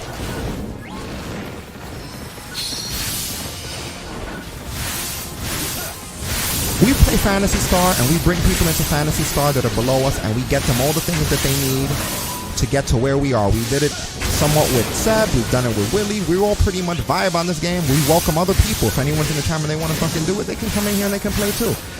We've never asked anybody for anything. We've never been like, hey Sega, where's our partnership? Well, we did jokingly when we were making fun of the same people.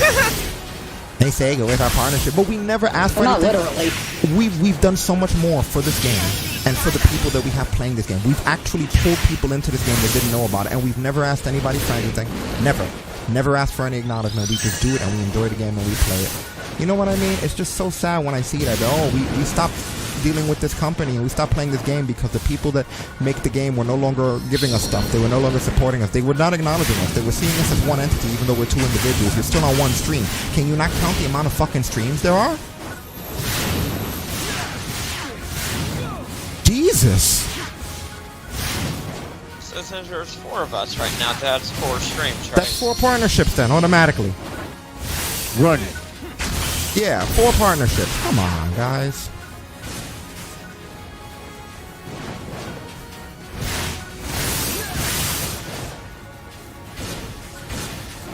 Another thing, we're never gonna get out of here now. Don't worry, the enemies will never stop coming. It's a known fact that I live in New York. Okay? It's a known fact that I live in New York. Rarely ever do I make it a represent New York thing. I'm never, with New York representing the East Coast and all that shit, and the New York City man in the house, blah, blah. Doesn't mean I don't like New York.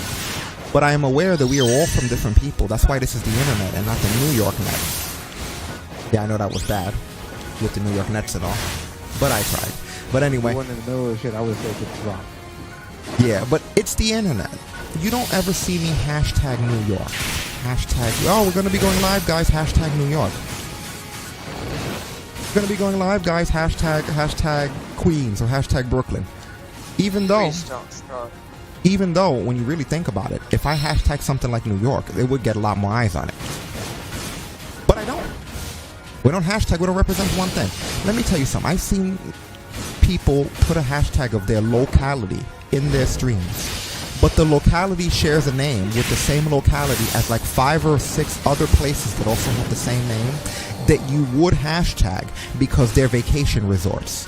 But they are none of those 5 versions of it. They are the one that you don't know exists, that's not a vacation resort, that's a small time shit colon in the earth. That's the one that they're a part, hashtagging it like you think that's the first one, that's not even the second or third version that they're going to think of that place.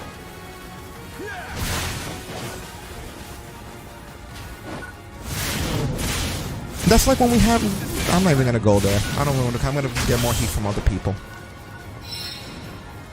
Yeah, that means more content for the last minute.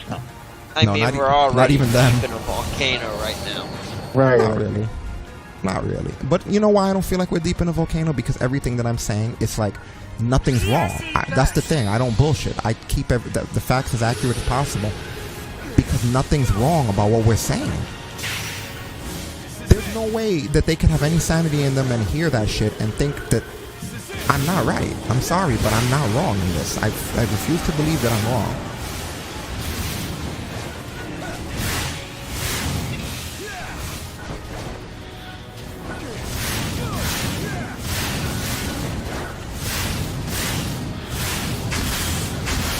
Hashtag all locals, and that's another thing. I would never be like, we're all my fellow New Yorkers.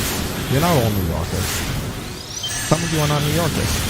A lot of you are not New Yorkers. I'm not going to be like, oh, hashtag New Yorkers, oh, our fellow Yorkers have a pet name for people who want to be in New York or that support. Oh, Yorkers, hey, fellow Yorkers, fuck you. Fuck you again. Fellow Yorkers. You're self-centered, you know what I mean? If that place is so fucking great, how come you don't have a single fucking friend there? You know? Either the place is full of shit or the people aren't, and you are, and they realize it. Because how the fuck are you going to hashtag a place that you love so much and you don't have any fucking friends that actually want to hang out with you? I would never represent a fucking neighborhood that I'm in, or a city that I'm in, or a town that I'm in. And I throw a birthday party for me. The only people in my birthday party are in my fucking chat room. You know what I mean? Oh, hashtag my locality, and my locality doesn't give a shit about me. You're representing a locality, and the people there don't fucking give you any attention. You get more attention from the New Yorkers and the fucking Philadelphians and the Chicago people and everything than you are from the people that you're hashtagging in that thing. How is that? You know what I mean? I've heard by their own admittance them say they don't have any fucking friends or any life. So you have no friends and no life, and you're still representing that fucking little shit town? For what? Nobody knows you there. Nobody hangs out there. This isn't like hashtag Cancun, baby. It's like nobody fucking knows you. Nobody fucking knows you in the place you're in. So maybe don't be local. Don't stop sucking the local dick. Oh, local, no. Try going for more of a global, all-inclusive strategy. Because then you're not basically saying that your platform is only for people in your neighborhood. Your neighborhood ain't that fucking big. Yeah, your neighborhood ain't that fucking big for you to be acting like that. And then you're not even living in like a big neighbor. Oh, we're representing a little town in the corner of fucking fuck off. We're in a little town in the armpit of the asshole of the colon of the womb of the fuck off. Yeah, motherfuck off too. All right. You know what I mean? Like, you don't need to make a stream and then represent one local location when the stream's going out to the planet Earth. No content creators do that, but they're too oblivious to realize it. Oh, this squad, you know? New York squad. Fuck squads. Do you want a squad or do you want an army? Because you kept saying squad. It's a self-fulfilling prophecy. Now you got a squad. Okay, go.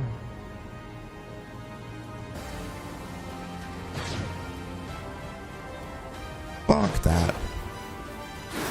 Before we wrap up here, well, I mean, we'll probably wrap the conversation before that. I would like us to teleport to Central Alio and then just quickly grab minerals and stuff so that we have food and mines and shit for the future. Just run along the riverbank. I'm teleporting there now. That's something we should have been doing during this time. But yeah, it was aggravating, and it did trigger me a bit just because I don't like this show. We do a lot for this show. Are you guys all with me? I'm waiting for you all to be, so you could just follow my lead waiting on Stasis. Yeah, so we'll run over here and grab it. So like I said, this show was really hard. The Monday show is really hard to do. We put a lot of effort into it, but we do also love doing it. It's genuine. Yeah, but it's just, it diminishes the quality when people come on here and they say, as content creators, this and this, and your content is just you playing video games. It used to be that was extra content. Like when YouTube used to be the main thing, it used to be the people who do YouTube and do podcasts and stuff, if you want to do more with your community, will also be streaming some video games.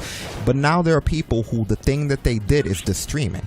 You know what I mean? It's like that they started on here and they think that sitting and playing the video games is the content. We're going up to the edge of this cliff, by the way, in case you don't know the path. We're going at an angle towards the cocoon that's by the river, and just picking up everything along the way, which there's a lot of things along the way. This is like a known path.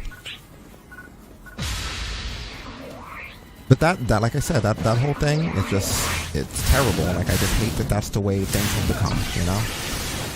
Because it used, like I said, it used to be that, yeah, Twitch was extra content. You could be a Twitch streamer, but you can also have actual content that takes thought and production and give it to your community. You don't go to your Twitch stream and talk to them about the fact that you're thinking about making substantial content. You make substantial content, and this should be the extra.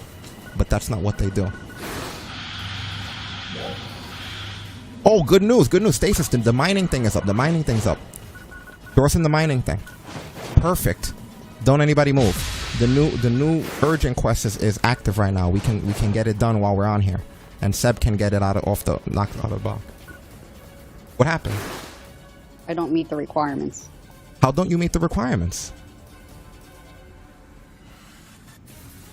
I don't know. I guess because we're fucking the bravers. Hold your sword, or your spear that you will hold as a hunter. That is the sword. What? The power level is 1243.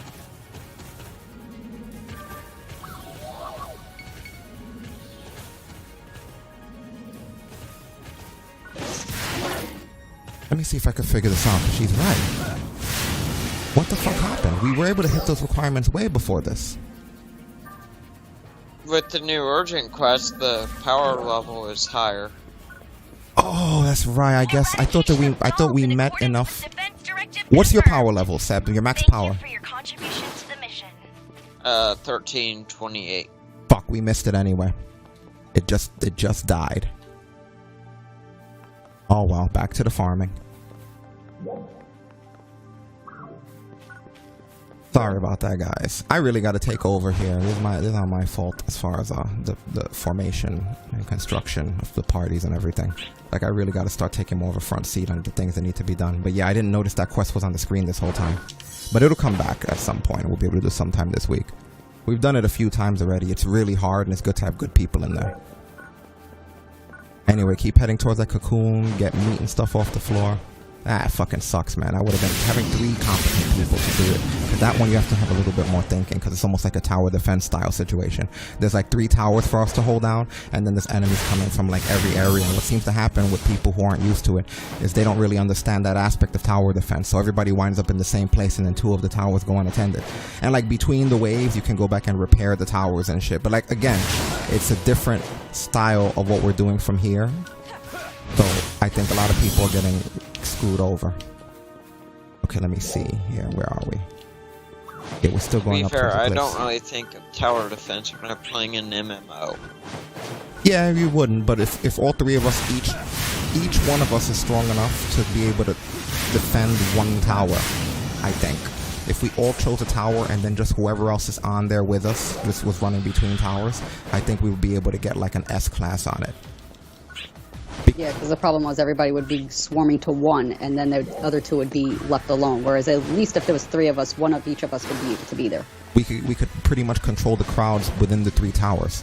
You know what I mean? They would get an idea that there's strong people around, and they would stick to those towers. You know? And remember that also you're at 1300 and you're not even level 20 yet, which is crazy.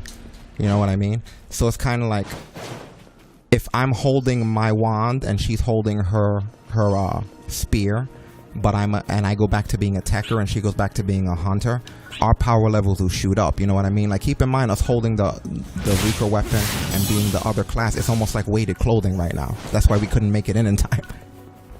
Is our power level the only thing that matters? Because if the fact that Yes. we're Yes, not. the power level is the Okay. only thing that matters. That's the only thing. If you can hit over 1240, which you can easily do once you turn back to your regular class and you're holding your proper. Like when I'm holding this wand as my proper class, everything's gonna shoot up. See, like when I turn into a braver, for example, and I'm holding my katana, my power level is only 1166. You know, and like it's cool, I can do braver stuff, but I have to like level up as a braver, you know, to be able to properly have the katana have the level of power that being a techer has, you know. And I still use the braver because the braver stuff is dope, you know. Like I'm good with the katana because in the original Phantasy Star, that's what I was using.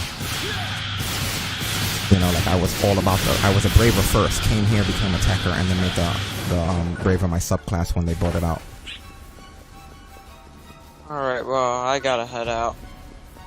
Yeah, no problem. We'll handle it next time. But thank you for hanging out for this wonderful stream that we got to vent. I actually had fun. It was an event. It was more of a blast. It was a event, but it was more of a venting stream than I think any of the other streams have been. You know. Easily. It's what, an hour and a half straight? Yeah, I think it needed it though, man. I needed that. And I think, you know what I'm gonna do? Like for a while, I think I'm gonna take a vacation from a lot of that shit. Like I'm gonna just stop paying attention to people that are like in a bad place, just because they're in such a bad place that by the time they come out, like I'll be back from break already and I won't have missed much. And that's if they're out. Dude, I've been off Twitter for a week. It's been great. Yeah. That sounds like a... Actually, then again, now I think about it, I only ever go on Twitter whenever Willie DMs me or regarding the show. I mean, I'm always on Twitter because that's where, I mean, at this point, I think most of the people in the chat room are talking all the time. I think more on Gilded, though. I think we're on Gilded like 24/7. Like Seb's on Gilded, Willie EB, Spartan Jesus, George, even Hakusao. So, like, Gilded has become the most convenient thing because I think we all keep it mobile. So it's like I'm always checking and I always drop my links there. And it's easy to go there rather than DMing people individually. So I think, like, that's the whole thing. Like, we're always in constant touch because of the, because they all keep Gilded open all day. And let's not forget that Gilded on PC, it shows you this Twitch window. Like I've seen, you're not supposed to, as a streamer, you're not supposed to call people out unless they type in the stream. That's proper stream etiquette. That being said, a lot of the people, and I can see through the bot, people who we deal with regularly this whole time have been coming in and out. They haven't been typing, so you're never going to hear me be like, hey, what's up, man? But people who we talk to very regularly, even people who we've shared microphones with, have been coming in and out that are part of our current community. You know, I just don't do it because you're not supposed to, when you see someone's name, say anything till they engage you. And that goes for the Monday show, too. Like on Mondays, on Twitch, it's always been a thing where unless somebody talks first, you're not supposed to say you see them. It's just proper Twitch etiquette. So because of Gilded, I'll see these guys popping in and out like throughout the day when we're talking, you know, which also indicates that they're listening because I didn't really announce this stream or announce I was going to be doing anything, and then the activity is higher than it would or should be, you know.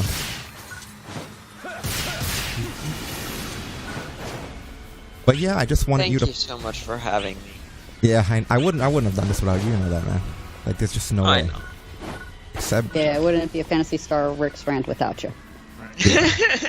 I'm optional. You are not. Yeah, well, none of you are optional. Ideally, I'd like to have everybody for every stream. I'm actually looking deeply into, at the very least, bringing back, and I don't know in what capacity, but at the very least, I'm looking back into bringing back the Jackbox evenings, where we play Jackbox with the community. Yeah, you know what's so funny? If I didn't originally have plans that day, my birthday, I would have been like, let's do Jackbox. Yeah, I'm thinking, and there's a few I other. already had preset stuff planned with friends. So. Yeah, there's a few other trivia games I want to add to the rotation, but I'm starting to realize it's probably close to time to start bringing back Jackbox. It's just I can't put it back on Tuesdays or Wednesdays. I have to put it at a time where I can have Seb and I can have you and I can have Willie. It has to be a time that everybody's okay with Jackbox being on for. You know? That way we know that we can all make it, so we can have a good amount of players. So when I reboot it, it's going to be, it's going to be a different setup, because once we have those people, more people are going to pop in and we'll be able to get a tighter schedule. But yeah, you guys just keep in contact with me about what you think is a good day of the week to play something like Jackbox, where we can get everybody and do a collaboration of that, because I am going to bring that back. We still have the newest Jackbox. We have all of them, but we have the newest one, which we only played once before we canceled that weekly event. And like I said, there's a bunch of other trivia style games out that I can incorporate into it. No, but I think it's time to bring back a new generation of Jackbox. If not just for how much fun it is, just for the pleasure of the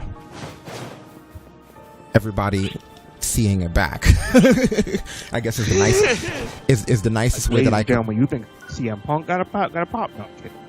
It'll be a huge thing. If we bring Jackbox back, it'll be huge. And that's the reason I'm saying I think that's the next direction we're going in, is to have it back, because, you know, gonna be time soon. Yeah, I think that's gonna get, I think that's gonna do a lot for us. So get ready for that to be the next thing that comes back once we get a day sorted. And like I said, Seb, keep in contact with me about when you think will be good, because it's happening, you know. And Seb's never been a part of this, so he has no idea how fun and funny. Oh my god! Like, you don't understand the things that happen. You don't understand how fun it is, and you don't understand how stressful some of those games are. We all know the one I'm talking about. I'm looking forward to Quiplash mostly, because when things come up like something that you would tell somebody never to do, you know, I'd be the type of person that turn on the stream before having the camera set. We used to do stuff like that all the time. We used all of the Jackbox used to be jokes like that. The best part is that for you to understand that Jackbox is sentient. Yeah, like a lot of the questions and things they presented. And I'm like, wait, what? A lot of the things that they would throw at us was almost like if it was like it was baiting us to say things. Like if we had like heat with another streamer and that streamer did something stupid, it was almost like the question it would ask for us to write. It would be no choice but to acknowledge that happened. Jackbox literally became what happened on TalkBrunch this week. You know, how could it be incorporated into a parody? It's like when you talk about something you plan on buying, and then all of a sudden your Facebook starts showing you a bunch of shit that you start talking about but you never spoke about before, and you're like, hey. What's so funny is, along with my Jurassic World stream, like 5 Jackbox videos popped up for me this past week in my memories. Yeah, and there's way more than that. I watched them on back and I was like, oh, these were awesome. Yeah, we were not doing Jackbox because we didn't have the right people. But I feel like we're getting closer to the right combination, because really you only need 4 or 5 good people for this to work. You know, and right here we have 4 of us already. Willie would make 5, you know what I mean? And then you have the chat room people. Probably get Cabby on. Yeah, well, in the chat we're gonna have chat room people. We're gonna have the chat room people who are gonna participate in. You know, and then that'll be like everyone. You know. You don't have to sign a list, but you know they could call out, you know, something. Yeah, they don't have to sign up for it, you know. They could just pop into the chat room without making it a thing. You see, this is how plans are done. While we're creating content, we're talking about other content we're going to create. That happens on Mondays too. That's what you do. You don't just sit down and fuck around. But yeah, we're going to be bringing back Jackbox. I remember at one time, a lot of the streamers that we're addressing, they even fucking copied Jackbox. They started doing Jackbox when I did it. The fucking biters. You know what? Even though I'm not doing the level of production they're doing, they're a bunch of dick biters, because a lot of my shit has wound up there, and I'm not blind as a production person of seeing what the fuck's being done. The only thing is that they couldn't handle that level of community, so they didn't. Those are the good days. Yeah, we're gonna go back to Jackbox, because Jackbox was the second best thing that got a reaction besides TalkBrunch, and I venture to think it could be the first if we play our cards right. So we will be going back to Jackbox, and honestly, as soon as I can get it set up, as soon as I can get the right amount of people and what I want, we'll be going back to it. I keep forgetting your character's a girl. I didn't know who the fuck that was. I was like, who? That is a nice sword. Oh, you all have such nice stuff. Do I have nice stuff? I don't have nice stuff. No. You want nice stuff. You got hands. I like how Seb went, no, you don't. Like, look at how those weapons are beautiful, man. My katana is, like, pretty badass. You know, that katana, I believe, is the same type of katana as Stasis's, is that the same as your spear? Can be. Oh, it was. So you did have a new spear because there's your regular spear. So those Vitalio Yeah, that's my weapons. regular one. Yeah, those Vitalio weapons are cool. They have a glowing purple thing. I have a Vitalio bow. I've never shot a bow before, even though I have the braver thing. Oh, this is cool. I gotta assign the skills to it. Wow. This is what you guys get to. Holy shit, are you kidding me right now? This is nice. I love hearing him It's like a pop, machine pop gun. again. I like how he Jesus. just got surprised by this when I've said repeatedly that the bow's fucking awesome.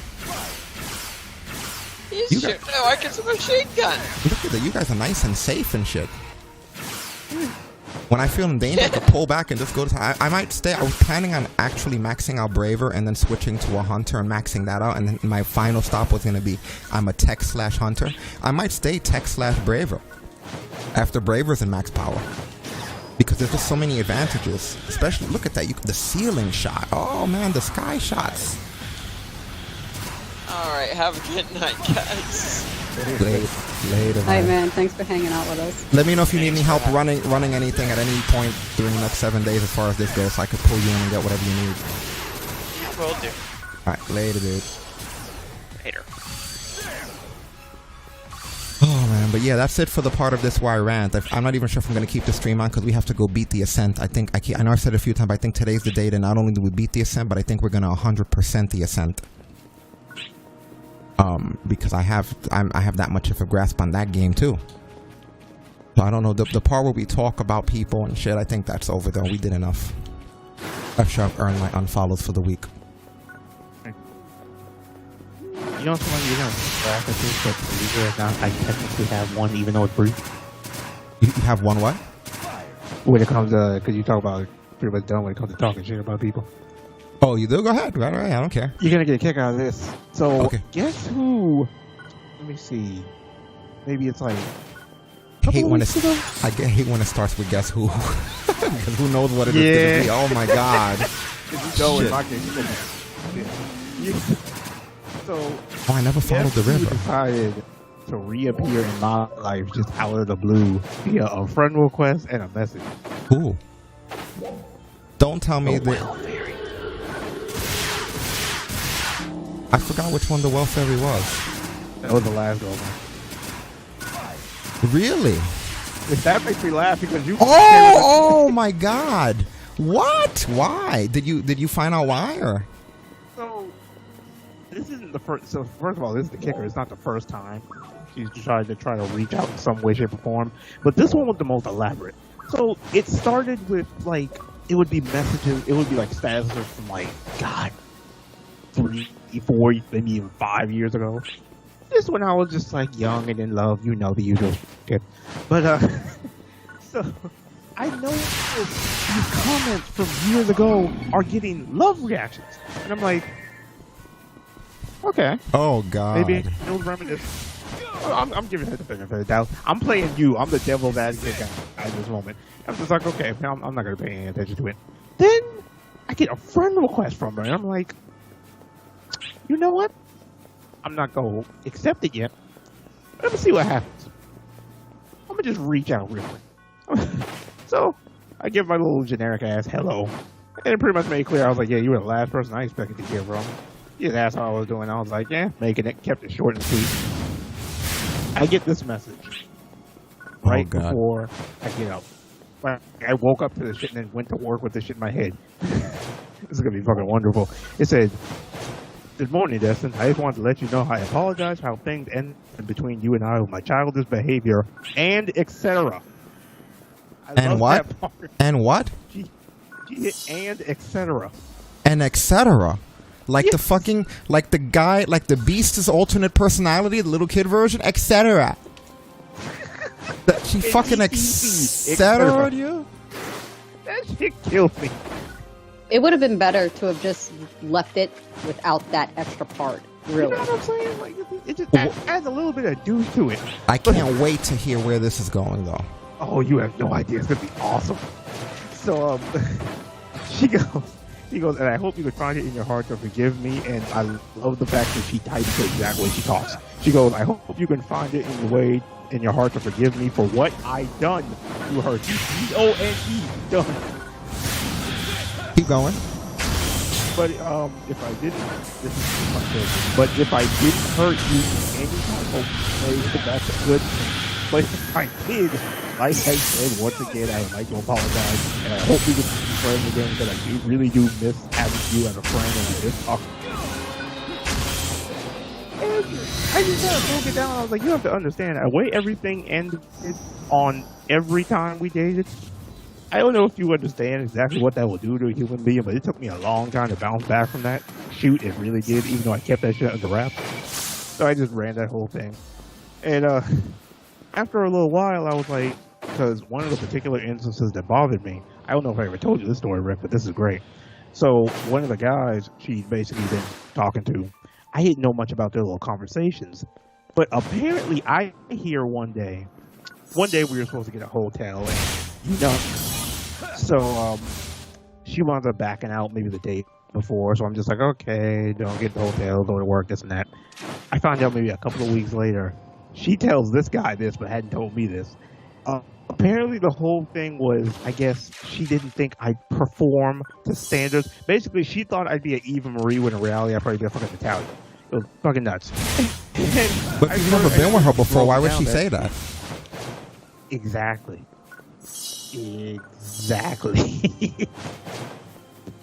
Fucking stupid. But I hope she looks like an Eva Marie or a Natalia to fucking think like that and make that kind of judgment call on somebody else. Nah, not really. She looks like she could play I hate to say this, but it looks like she could play Celie on the TV reboot of The Color Purple. Get the fuck out of my shoot. Like that when I first saw her, I remember thinking, Celie. Remember that guy used to scream, Celie. I remember thinking, oh shit. I'm not even joking, man. I remember thinking, oh, that's awesome. But yeah, I basically broke down, like, that was one of the main things that made it to where I was just like, I haven't dealt with you for like, God, it's been what, 3-4 years, and I don't get a response that day. I get a response the next day. I have not even messaged her back yet. I just can't. I'm just like, nope, done.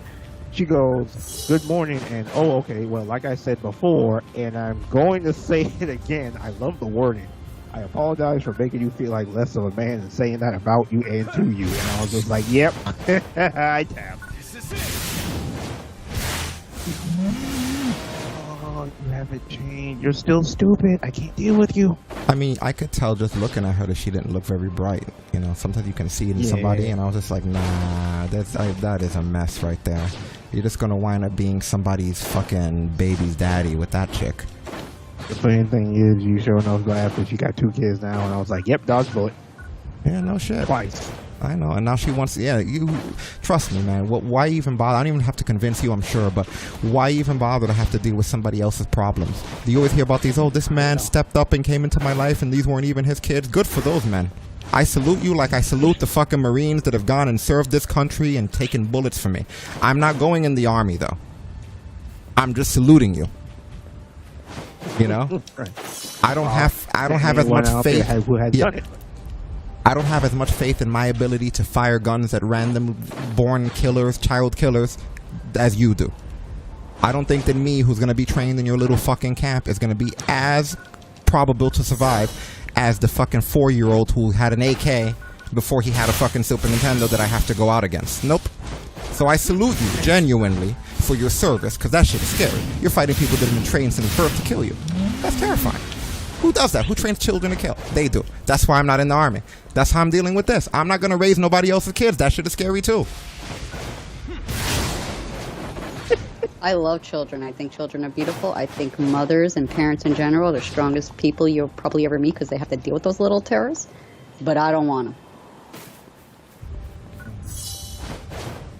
But it was so funny as I was like experiencing this shit, and I was just like, wow. Damn.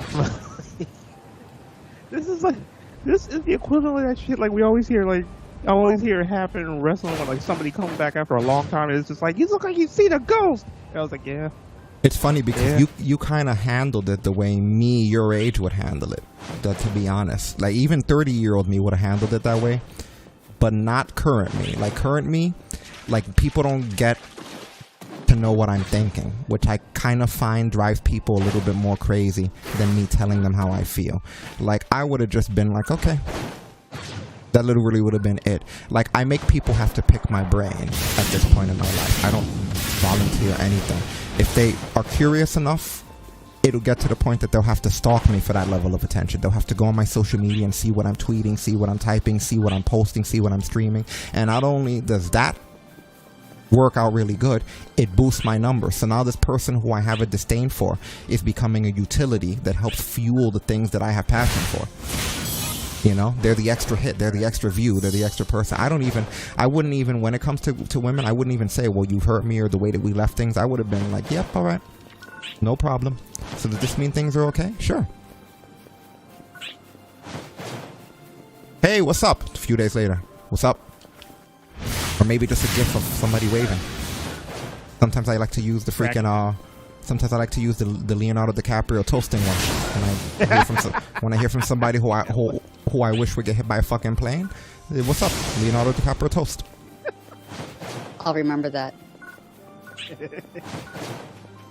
You know, that's the way that I handled it. But no, I wouldn't. I would have probably done it that way now. But nowadays, I'd rather just keep people by the end of my string when they do shit like that.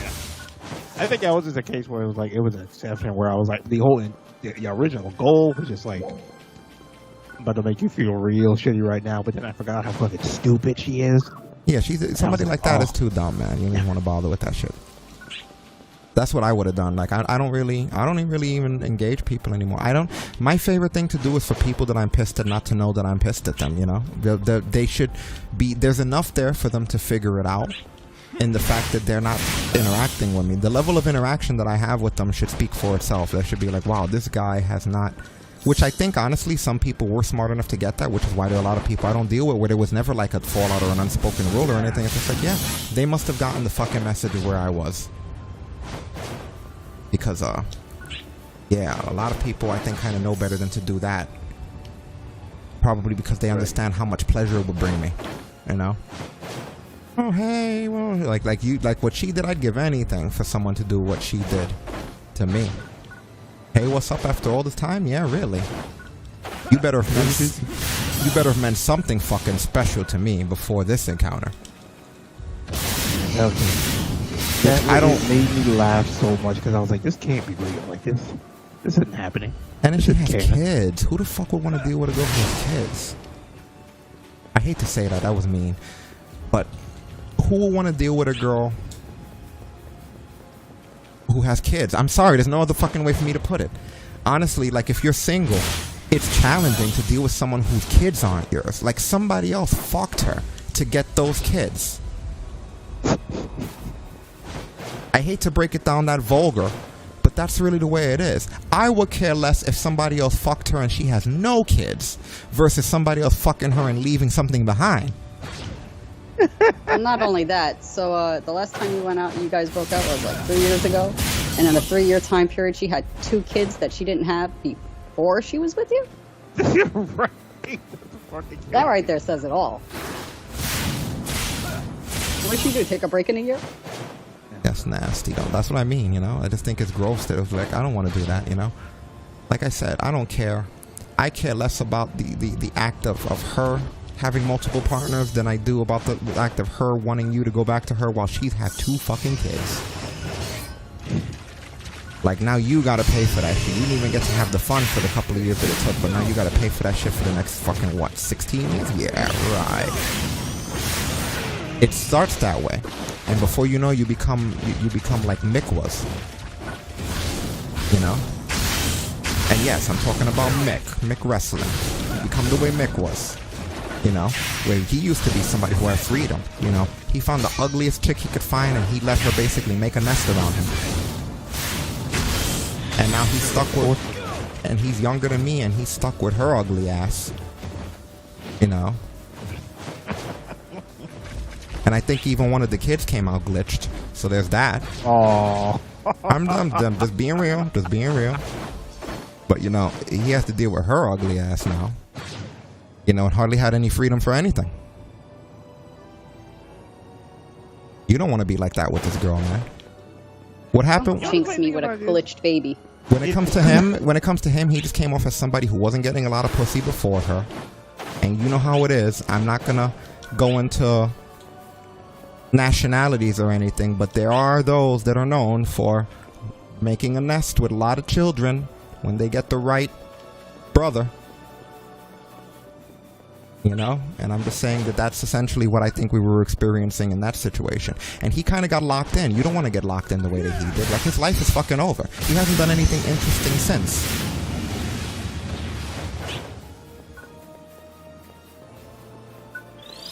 You know? And they're his kids. It's not like with you, they'd be somebody else's kids. This is his kids. So he is actually reaping the benefit of what he did, you know? Right. That's the definition of taking one for the team when you don't even have a teammate. You know? Slim Pickens in Brooklyn.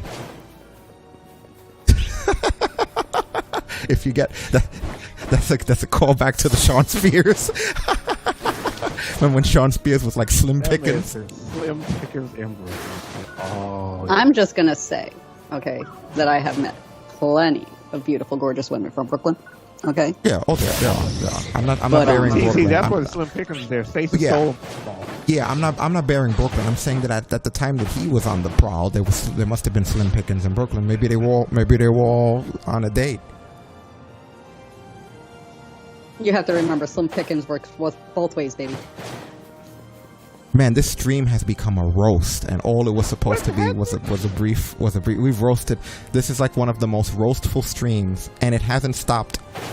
And there were 2 hours and 4 minutes in, and it's pretty much from the beginning to the start. What haven't we roasted yet? It's crazy. I feel bad because it wasn't intended that way, but I'm using him as an example because honestly, out of everybody I met, he's the most close person I've ever seen to somebody's life being fucking ruined. Like, he might be happy, sure. You know what I mean? There's a lot of countries and people, there's a lot of places where you'll find people who have never been introduced to society. You ever seen those towns and shit? Or like those little forests where you find like natives and shit? A village. Yeah, they don't let all the outsiders in. They'll try to kill you. I'm sure if I showed that motherfucker a Nintendo Switch, he'd want to play more. You know? That's the whole point of this thing. That at the end of the day, just because someone doesn't have exposure to something doesn't mean that there isn't better shit out there. And when I say he ruins his life, I'm just saying that he was young and he had a chance to meet some hot girls. Maybe not stay with them because hot girls not necessarily is the best, but experience them, to do fun, have fun, be a part of a whole bunch of different things. And instead, he literally did the kind of shit that I have nightmares about happening to me. Like, his life isn't something that you aspire to. It's something that happens to you. But he's oblivious to it. And that's why I'm saying you're smart for not staying with that girl. Because, or not even because, or even like answering as far as that. Because what are you going to do? You're going to be raising somebody else's children? And see, the funny thing about it is, it's not even the previously started family thing that bothers me. She can told she can have no kid in order to save and result. Right, but Just having the 'cause, kids doesn't fucking do her any favors. Not for nothing, you know what I mean? See, the fact that she got kids twice, that does you nothing. Because I've seen how you are as a person. God help you how you are as a parent. But it's really just the fact that I was like, so things ended the way they did. We had that last conversation years ago, and you just hit me up with this little half-assed apologies, like it's supposed to be kumbaya, like. Yeah, which is ridiculous, because if you're anything like me, I couldn't be happier about the people from our past that are fucking memories now. You know, I'm not looking for that. Are you kidding me? I'm not looking to be where I was. I'm looking to be where I'm going. So it's like, yeah, get out of here with that. I'm looking at that shit like, it's so funny, as she started giving me these little bullshit things, I started thinking to myself, I was like, wow, I wonder how many things have changed since we split. I was like, That's what I think of when people mention past brunchers. Like when they mention, like when they mention Mick or any of the other people we've had on before, and like, oh, this person, well, what the fuck are they gonna do on here? They don't have the basic levels of intelligence that are fucking necessary to run this. They were here when it was like audio. It was a basic, simple thing, and even then they were pissing themselves. You know what I mean? It's kind of like, if they couldn't handle the old style of the way we do things, what the fuck would they be able to contribute to this? They don't know. They couldn't do anything. Like, I'm not going to go through where we left them compared to where we are doesn't leave them room to become anything significant anytime soon. I'm not putting Pokemon in a fucking incubator here.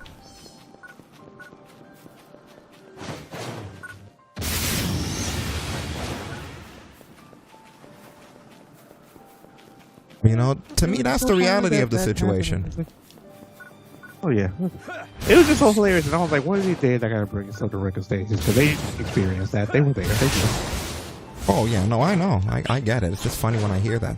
But yeah, as soon as you said that she had kids in the time, I was thinking to myself, man, after seeing what that did, as soon as this guy got that girl, and she was clingy too. She was just very, very clingy. That's how he became fat, because she would be clingy and just cook foods and shit, and she would cook really bad food because I guess maybe misery loves company and she wanted to make him the same size as her. I don't know, but it was kind of like she would just cook and run away. It was so boring. Why all of her?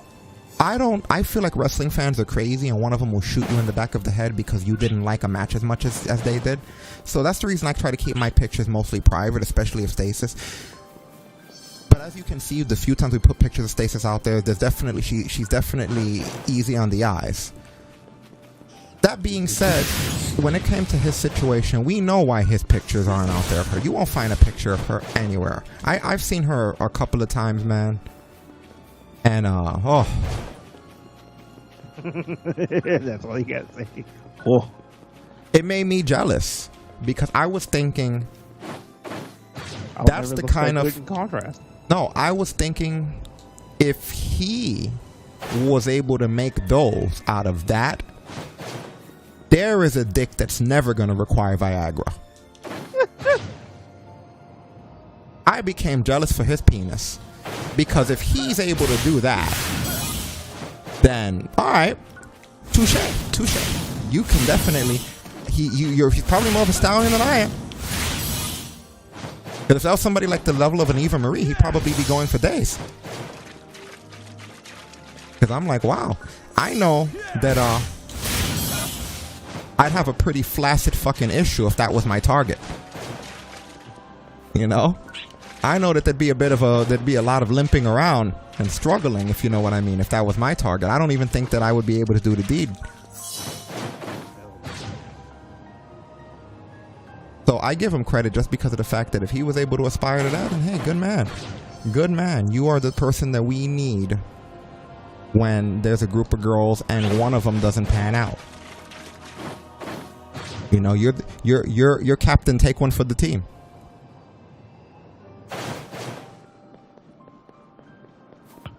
He's the fucking guy. He's the fucking guy. My friend thinks you're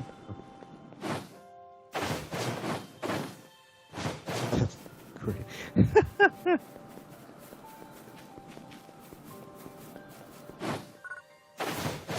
Find me a person who's in better shape gone than they were present. You won't. Not at all. I can't believe that girl popped up like that, though, man. I did not. It was so far removed from the. It was so far removed from the person that I thought that it didn't even recognize to me when you called her fucking welfare. Because that was one of my favorite conversations I've had last time. Just to hear she looked kind of welfare. I was like, they're so welfare. He's the fucking welfare. But when you said it, I knew I should have known it, but I didn't remember. That's how long and far removed she was from my head. I can't believe her of all people. That means you're never going to get rid of her because she seems to pop up every couple of years, you know? Give her 3 more, she'll pop up with 4 more kids. Every time there'll be 2 more kids. She's like a... It's going to be like a boss fight. She's got 2 more health bars. She's like a bad case of the herpes. You may never see it again. You never know. You know? This might be an outbreak for once, but this might be an outbreak for all time. I mean, all I'm saying is that every time she has popped up, some aspect of my life has improved. So, I mean, hey, cheers to see what's upgraded the next time. That is amazing. Maybe next time I'll have my own place. It'll be wonderful. It'll be great. I love it.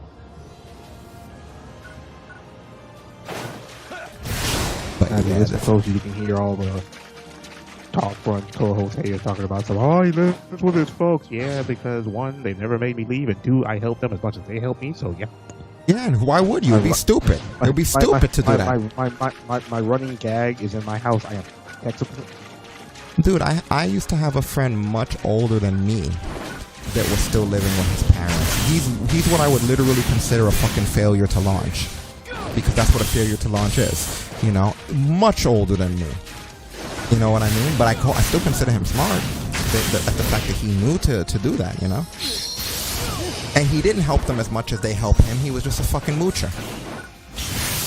Yeah, see, at least with me, like, not mostly it's like technology type stuff that I'm more technically talking about.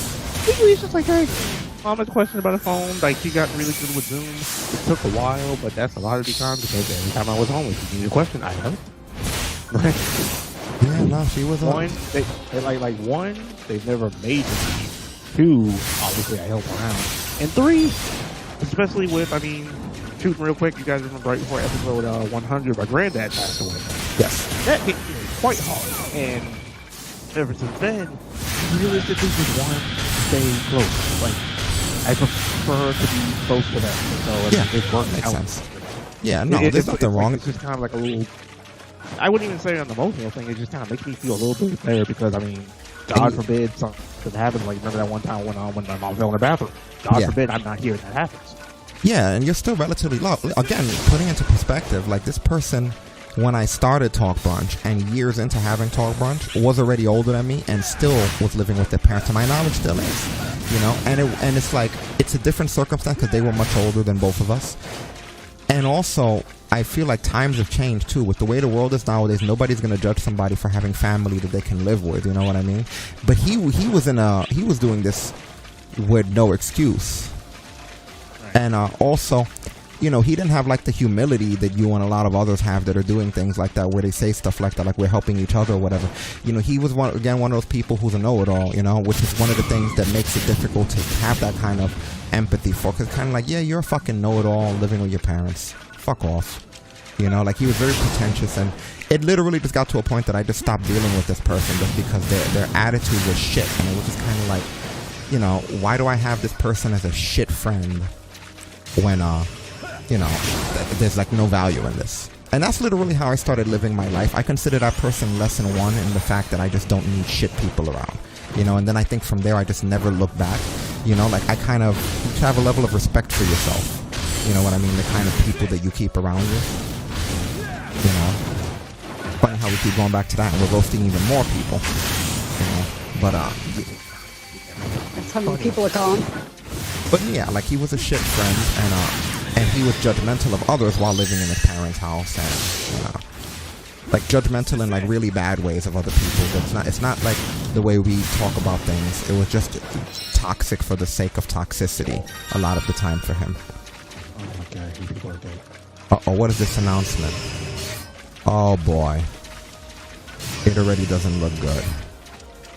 We're adding augments in the item lab. If you have selected augment capsules from 2 or more locations in the inventory or each storage, or if you have selected augment capsules with the same name in the multiple stacks in the same storage, in some instances, the success rate is displayed at a higher value than the true probability. If you would like to use augment capsules in that period before this bug can be fixed, please keep them all in one place, such as the inventory and within one stack. We apologize for any inconvenience this has caused.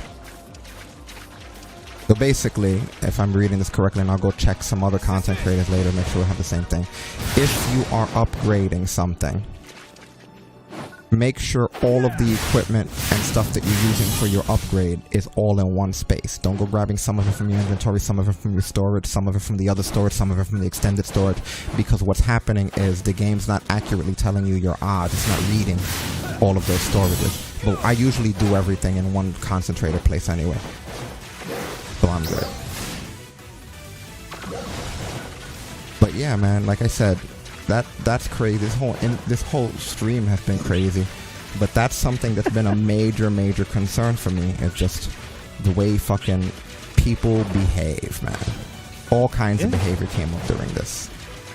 Yeah, because I've never bragged about being the fucking like god, like I don't roll around looking like fucking Ziggler and shit.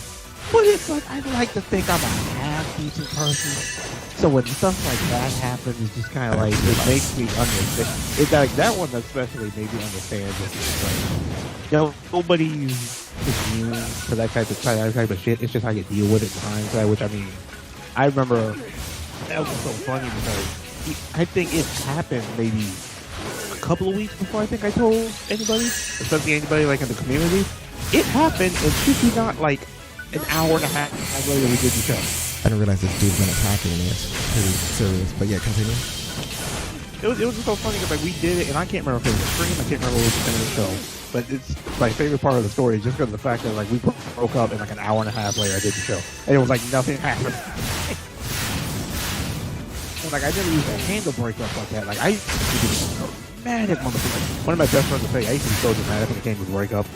Just because it was always terrible. But I think that one I handled so well because I was like the first, and I think to this day every time where I've ever been the one to be like, all right, I'm done. Which I don't know what that says about me, Jesus Christ. Yeah, like it was so funny to see her pop up because like she popped up a few times before. But just, I never took the time to be like, okay, what's this about? I don't know why something in my head was like, you know what? Dig into this one a little bit. Let's just see where this goes. And I'm like, yeah, that was exactly where I figured it would go. Yeah, that is crazy. I just can't believe it. Yeah, and it's like, do you have anything in common with her? Like, does she have any of the same interests as you or anything? Doesn't even sound like it. We never, the only thing, if you look at it right now, I don't know if it's still the case for her, or the only thing it had in common is working at fast food.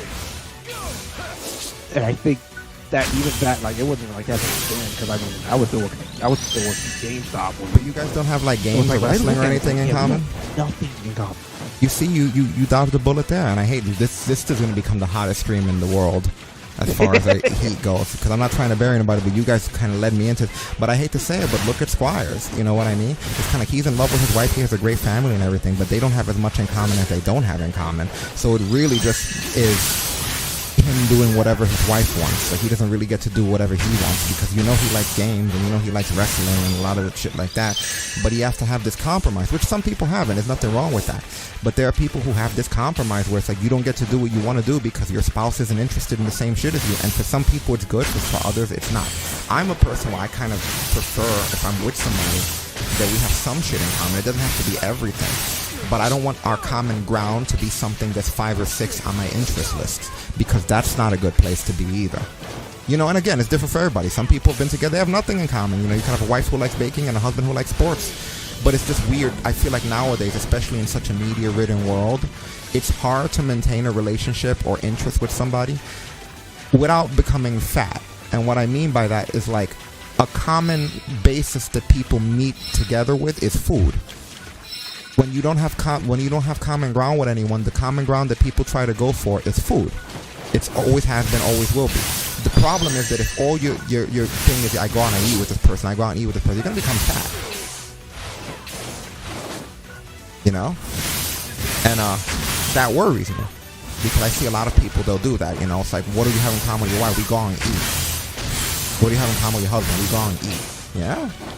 You know, we go to the movies. It's like, those are way too common American entertainment outlets for me to consider it like an activity that a couple does together. You know? Yeah, I used to go to the movies with my siblings. Yeah, going to the movies is not something, that's not an activity that a couple has. It's something that you did that's a cheap form of entertainment, sure. And again, there's nothing wrong with people that are like that, but I'm just saying that I can't, like, I prefer for my relationship to be just that, a relationship. Hold on, let me see if I can get you up. Like, I prefer for my relationship to be a relationship. Did we kill the samurai guy? No, he's running around like a lunatic. The other enemies are obscuring him. But yeah, like, I prefer for it to be like a relationship that has things in common, where me and the person enjoy the same things. Even if you enjoy movies, you may not enjoy the same kind of movies. What if they like romantic comedies? Then you're fucked. No, I'm kidding. But no, for me, I'd be fucked. You know, I'm not a big romantic comedy guy. Like, oh my god, can you imagine if every time that you go to the movies would be to see a romantic comedy? Have I ever gone to the movies to see a romantic comedy? Let me grab you again. Like, have I ever gone to the movies to see a romantic comedy? I did. And no. I don't think I'd waste it because it would be like, what's the point of the screen being so big? So I could see Cameron Diaz's fucking face? I wouldn't pay money to see a romantic comedy, so. I want to see the Avengers. I want to see like cheeks in IMAX. Like, you know, I want to see the Avengers. I want to see like an Ong Bak kind of movie or something. Like, yeah, we're in the movies, motherfucker. I don't want to see fucking. I know horror movies or something like that. Anything like that. Something where it's like, damn, I'm so glad that we're in the movie scene. Like, you know what I'm saying?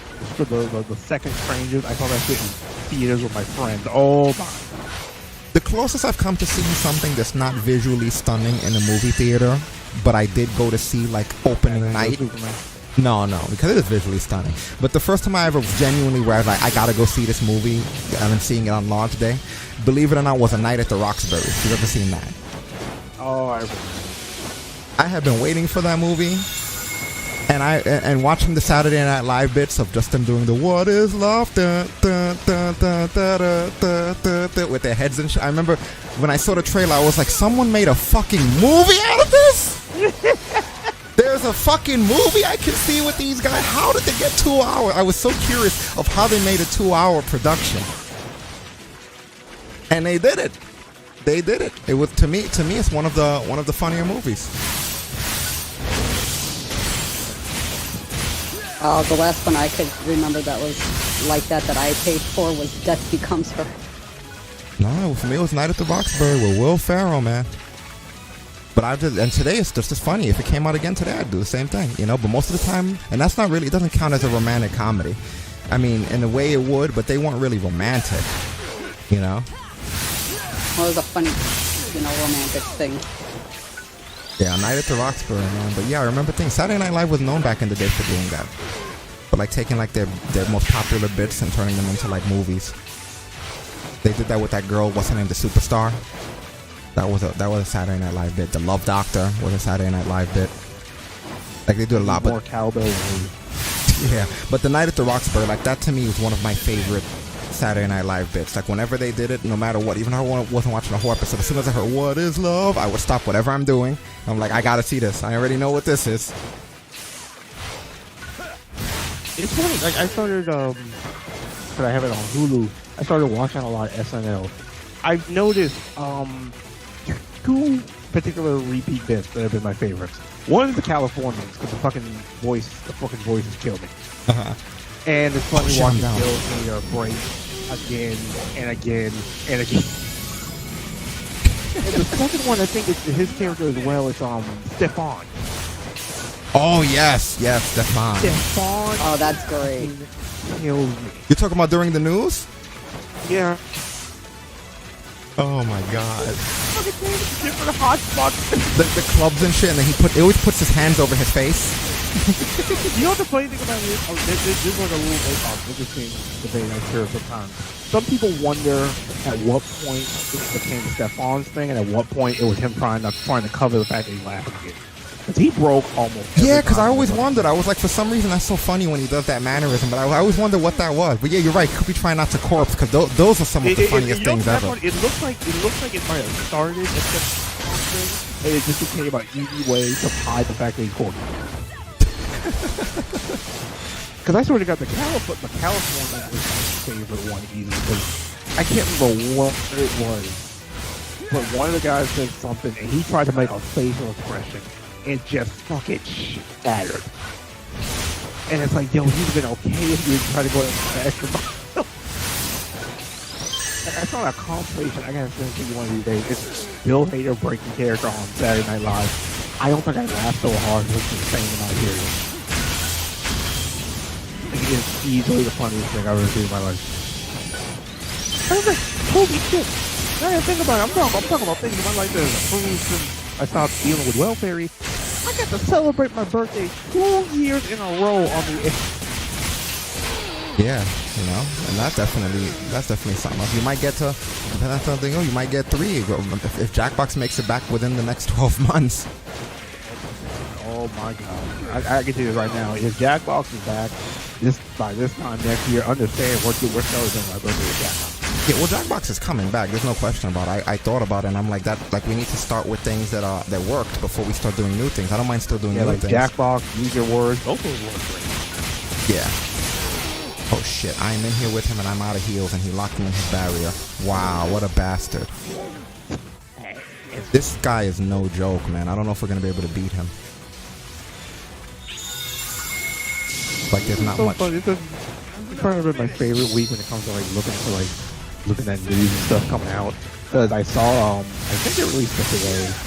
It's almost a gameplay trailer of Jurassic World Evolution 2. Which I'm so excited because we get flying in the marine dinosaurs in the next one, which is what I wanted at the first one.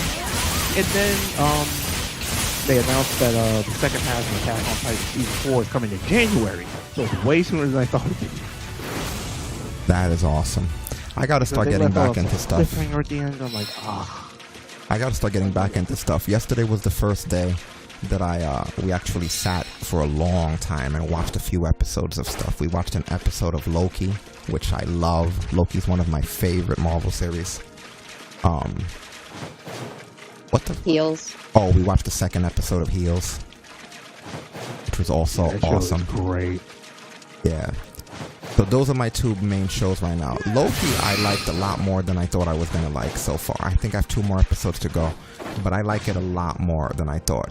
My biggest, I won't spoil anything, but my biggest issue with Loki goes back to the Endgame stuff where, I don't know if you guys remember, well I'm sure Stasis does, but there was a point where they were going through time to get the Infinity Stones, and what happens is, yeah, I remember.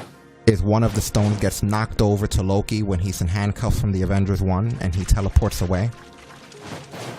Remember that? Oh, yeah, I remember that. Yes. It goes rolling away from him because the Hulk comes busting through. When they're waiting for the elevator and they told the Hulk to take the steps. That scene. So that Loki teleported away. That's what the Loki series follows. What happened to that Loki that teleported away when they were traveling through time? Because they never caught him. Remember, the one Loki dies by Thanos, and then in the middle of the movie when they travel back, that other Loki teleported out. So you're following him. What I don't like is I was thinking, kind of like with Gamora, my problem with this character is that the version that remains has none of the memories or experiences of the previous version that died.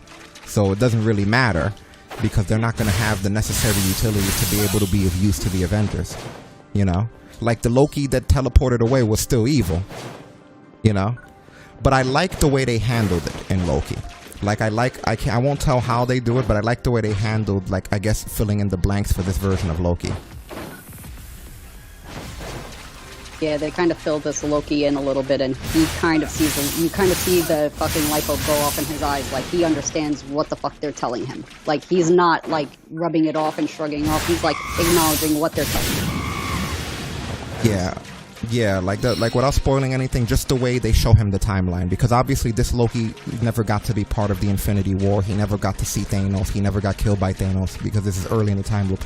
But the way they showed this Loki the timeline that he wasn't in, sort of to bring him up to speed, it helped me be able to enjoy the character, which I'm hoping they figure out a way to do that with Gamora, because Gamora is literally the same problem. It's kind of like, all right, there is a Gamora out there, but she has no fucking idea about any of this. You know, it's kind of... but her sister's there, and, you know, she was already kind of filled in a little bit in that one scene where she was like, and that's the one I chose, and she was like, your other choice was a tree. Yeah, but you know what the thing is? It's kind of like, I don't want it to be that this Gamora just got explained the other Gamora's origin so much as with Loki, he was able to see the timeline. He was able to see what Thanos did to him. You know what I mean? And he was able to have a reaction towards the fact that that's where his timeline ended.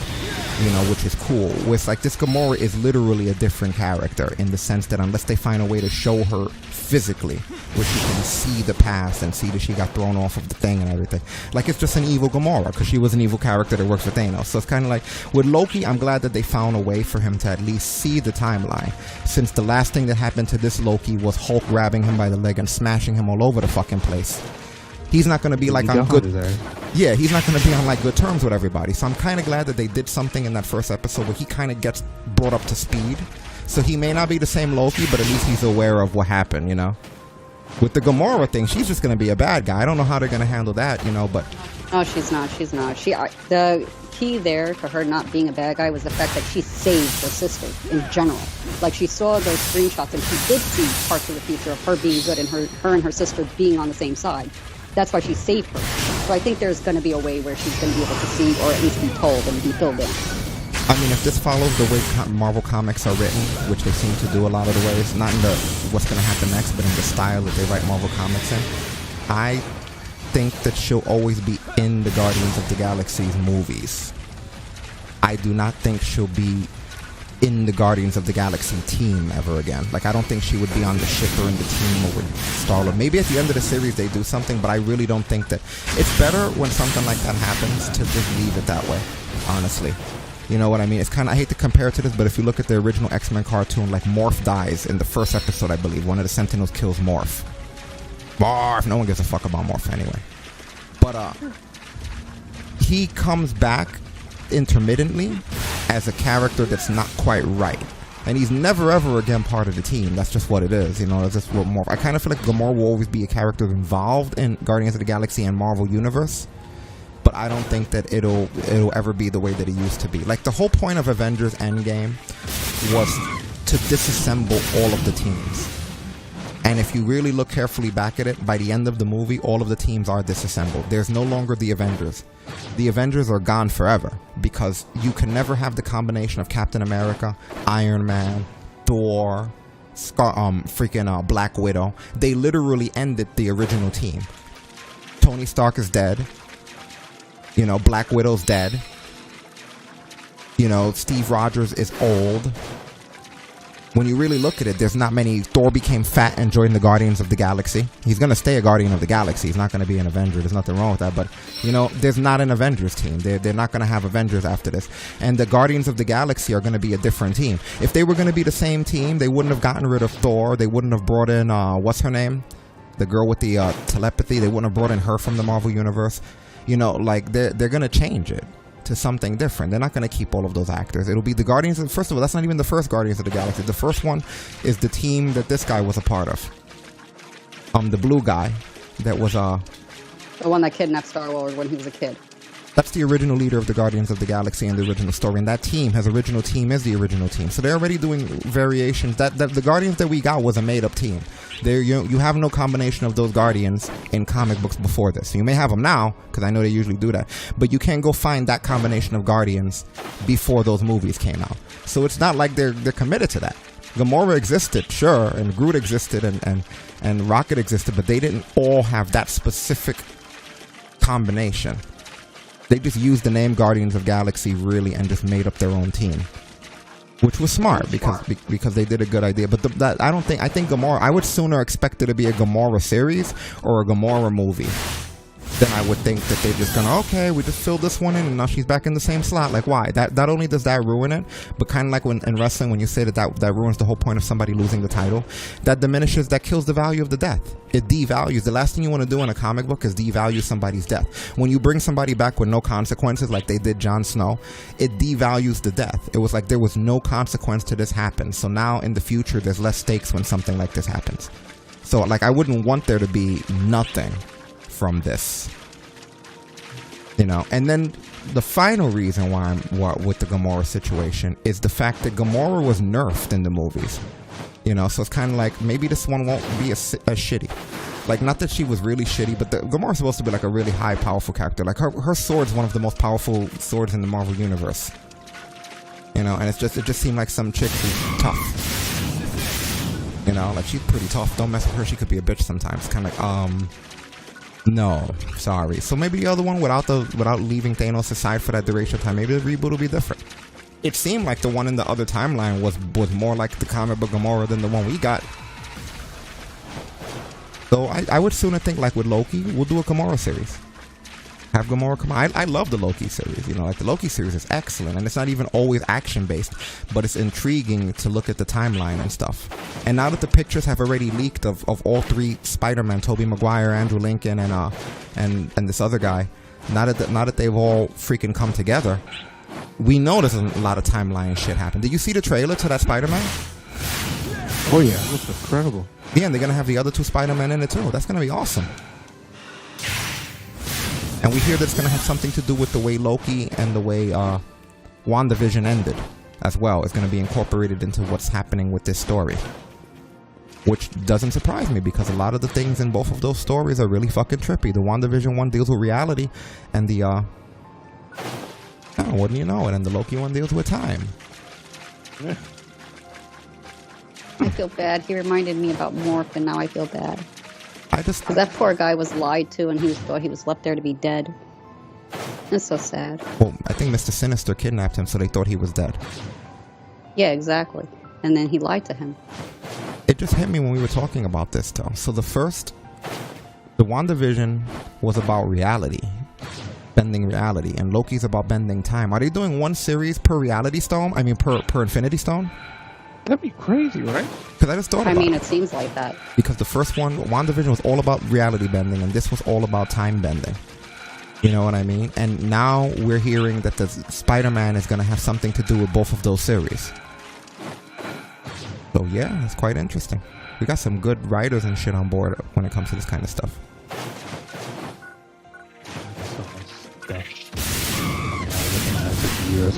Just good Lord. Yeah, there definitely is. Isn't this Yeah, crazy to think this became more of a podcast? What? I said this became more of a podcast than a stream. Right? I thought it. This is one of the more funny things that's happening. You know, and we didn't have to plan ahead of time or tell our community that we're doing it. We'd have to build it the up. Skull Box? Sure. Before I head back to town, I have way too much stuff. I have to end this freaking being out here. This is the longest we've ever been out here without going out of town. I must have gotten it You already. must have grabbed it. There's a green one right here, though. Why am I shooting the wrong target? There we go. But yeah, this is, like I said, it's better to do a lot of these impromptu streams instead of a lot of shit bleeding over into Monday. And you know, whoever needs to hear it needs to hear, because the stream is labeled. You know, it's not like I didn't label it. It's called tagging companies in negative tweets, isn't it? That was it's just a low-key review. If they tune into the middle. Right. They'd have to literally skip the whole first half. Yo, how hot is it today in New York? I'm asking you like if you're in New York. Right. Like, I know how hot it is here, but I feel hotter sitting here than I've ever been in my life. it's been like really hot lately. Like at work, it's been. Well, it's 78. Oh, Yeah, God, you're lying. First of all, But there's also an air quality alert. no, hold on a minute. 73 here. What's the weather?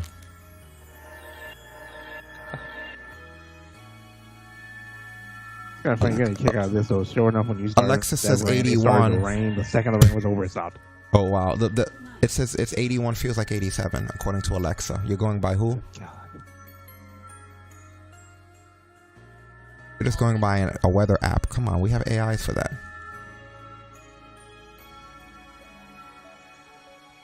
The cake and the apps are all high. Google. What's the weather?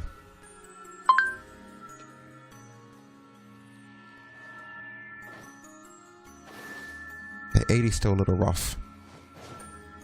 What's the real feel of the weather?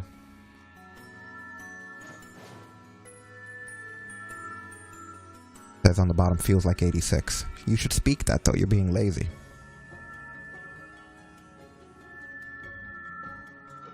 It feels really, really hot.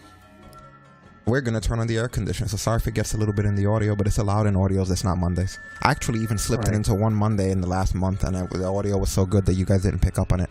I think, and I did some adjustments to my mic just before I went on there. I think I finally have the mic adjusted in a way where I can be on stream and have the air conditioner and not have it not be any audio. Because between having the boom arm for my mic and then having the Carteroid setting on and it aimed at me and the noise gate, yeah. Like if you don't hear it right now, which you probably won't because the game's on, like you'll hear when Stasis talks because she's literally right on top of the air conditioner. Like she's right by it. Like it's within, like, yeah, like she's right next to her. Where her seat in the TV is, there's no way to avoid it. So that's why sometimes you guys might hear it. You'll probably never Even hear it in then, my audio. Not like it ruins anything. So. Yeah, no, it doesn't. And like I said, I have my, I made some adjustments here. I'm looking now to make sure. I made some adjustments to make the audio a little bit better. Like I realized with the HyperX, I had my gain too far up. which allows, for anyone that's not familiar with podcast mics, the gain is the noise behind you. I used to always keep my gain on 0 when I was using the Blue Yeti. But with this one, I thought it needed to be up, and I think I was wrong. Why is Dan Lambert fucking trending right now? Because he's Dan fucking Lambert. No, I'm kidding. I don't know. 3 things are trending right now. 4 things are trending right now. And I only just happened to look over my Twitter screen. AEW Dynamite, Jericho, Brian Lambert, and Bryan Danielson. Or Dan Lambert and Bryan Danielson.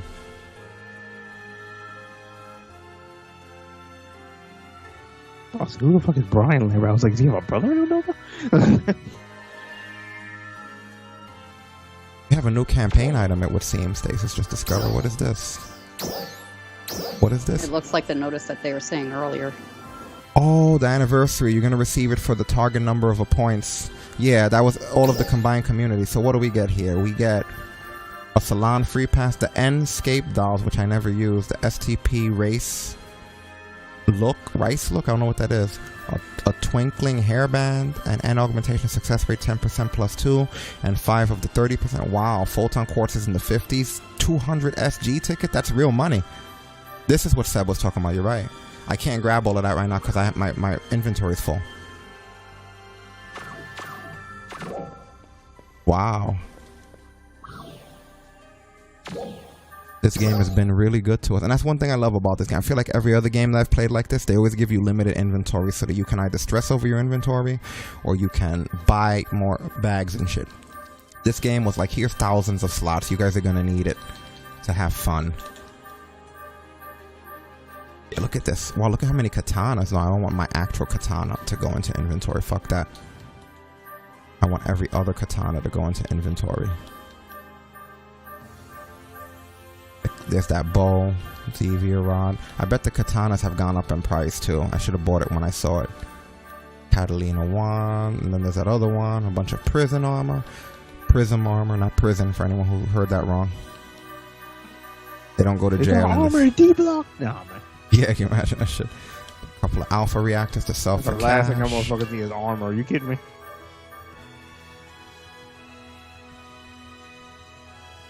When I was thinking about it, when I saw that announcement, I was like, man, I gotta see if I can get you guys to Attack on Titan before the second half of this last season comes out, because I feel like the roles would be reversed in that situation, like what it was with like Evangelion. You guided us through it. I feel like I'd almost do the opposite.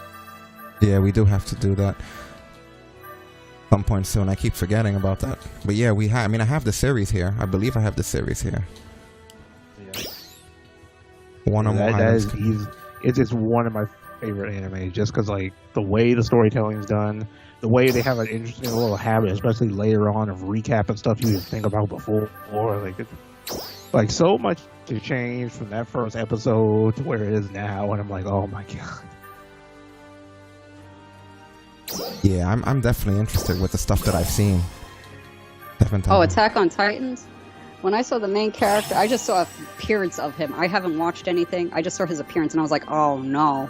I was like, he doesn't look like the same positive character I remember. You have no idea. Yeah, he called one.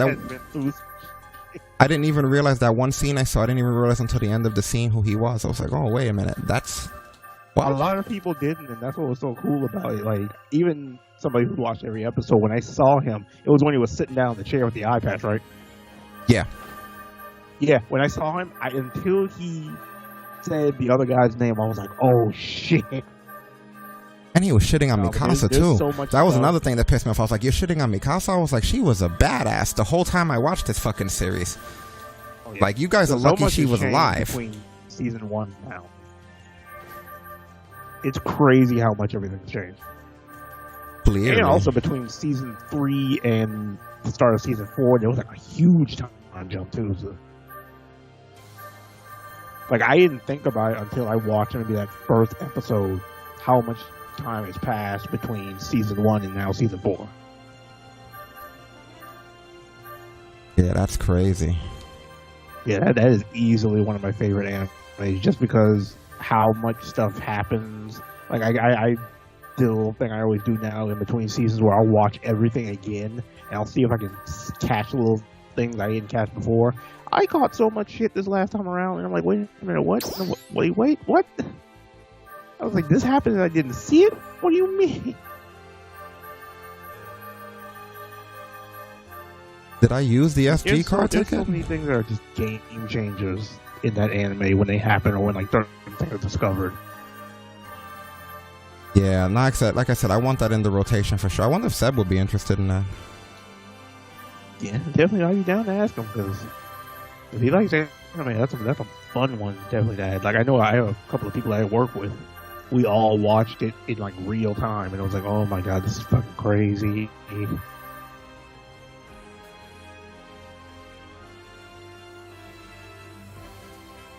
I have stacks of stuff. I don't remember. I'm going to my inventory so fast. I don't know if I took the SG card. I'm assuming I must have though. Like use it because like it could disappear into thin air. I don't know SG why you tickets? said SG. Yeah. Yeah, I asked if we I could don't know use why. them, and you said yeah, and then you used it. Let me see your star gems.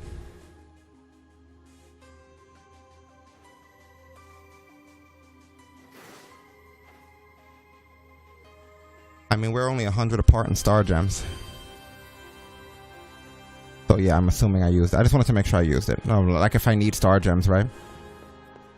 Like look at how much we are wealthy motherfuckers in this world. Struggle is not real here. Struggle Yeah, does no. not exist. Nah, not at all. We have tons of cosmetic outfits and fancy premium things and all kinds of cool I shit. swear to God, this one meme that keeps popping up on my timeline. It's like white woman after they say gracias to the waiter at a Mexican restaurant. It's fucking Stephanie cheesing like the cat from Alice in Wonderland. But man, Can I see your main inventory again? Okay, you got your sword, your spear. You got 2 spears. How many armors? Only. Okay, you got 3 armors. Wow. What the fuck? You powered those armors up when? You powered them up with me. Not the Belza and the Shiza. Yeah.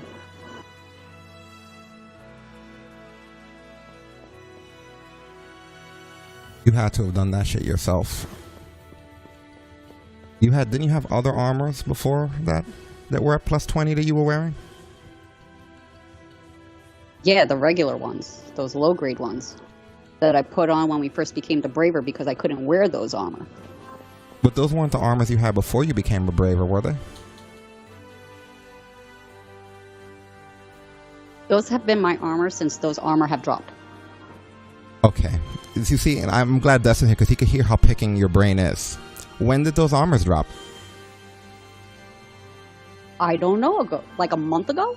2 months ago? Okay.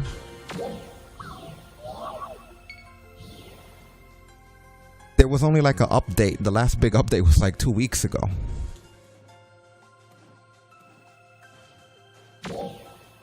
I'm only asking because I remember 2 weeks ago you asking me if it will be better to put on one of these armors than the armor that you have. Because No, I was asking you about the yellow armors, not those two. I was asking to replace the Tristeza or whatever the hell it is, the Thesis the Zevia. or something. Zevia. Do you have a... And I was asking if it would be Gotcha. better to have that or yellow. Gotcha. So this Zevia armor here, do you have a third good armor or is it a Zevia armor still?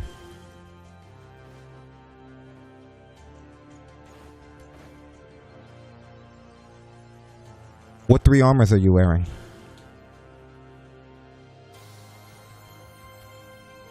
They're in the armor section. In your bag. Main inventory. Okay, so the third one is a Zevia armor. Yeah. Okay, that's what I wanted to check. Let's look in our other armor here real quick. I'm just curious if there's anything worth... Thesis armor is higher than Zevia armor, right? No? Yeah, it is. I'm surprised we didn't combine one of these into something big and wear that shit instead. At least just for the time being without having to sacrifice. And then what a Catalia armor's 4-star. Thesis armor's 3-star.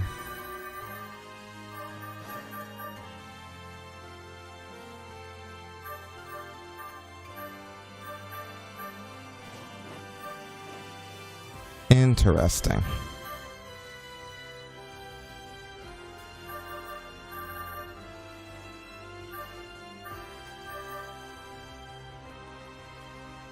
And you have the Vitalio armors, which I'm trying to figure out what makes them. Oh, you motherfucker! I accidentally closed my window. I'm trying to figure out what will make the Vitalio armors better than the other armors, I guess. Thesis, because the Vitalios are the new armors that just started dropping, right? No, these are the old ones. We're looking for the new ones are going to look like this, but it's going to be silver with one yellow strip through it. What are they called? How is it going to look? What do you mean what it looks like? I don't understand. I don't remember what it's called. It's not this, though. It's not these armors. But you've seen it physically? I saw when we looked at one of the videos and they showed what it looks like. And it looks like it's mostly silver with a colored strip instead of being mostly colored with a silver. I feel like there used to not be such thing as Vitalio armor before this. Maybe I'm wrong, but I feel like Vitalio armor is new. I'm wrong about that? Vitalto armor? Let me take a minute and look this up. I could be wrong. I mean, you usually are when I question it.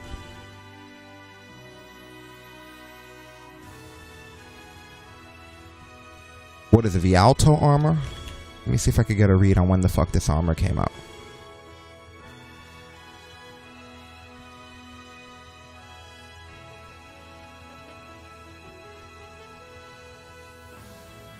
It looks like that armor drops at the new Urgent Quest Mining Rig defense. And from enhanced enemies.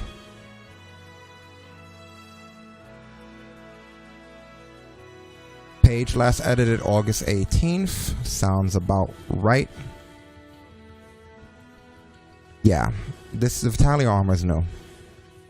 Well, then they let a lot of those things drop because I have 5 of them. Oh, it's new. That doesn't mean it's a new meta. It just means it's new. There could be other shit better. I'm just trying to find out if what's worth powering, because you shouldn't still have that Zevia armor. Actually, I shouldn't still have it. Yeah, I know. That's why I was asking last week about it.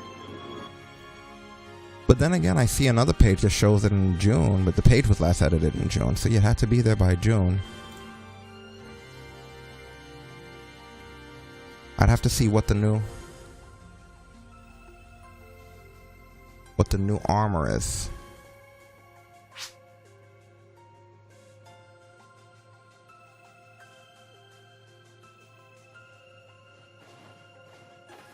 Yeah, I'll look into it later. Knowing I didn't even know that the armor had different appearances. So how would I know what armor looks different from the other? Like, I've never gone by that. Prim Zevia, Thesis.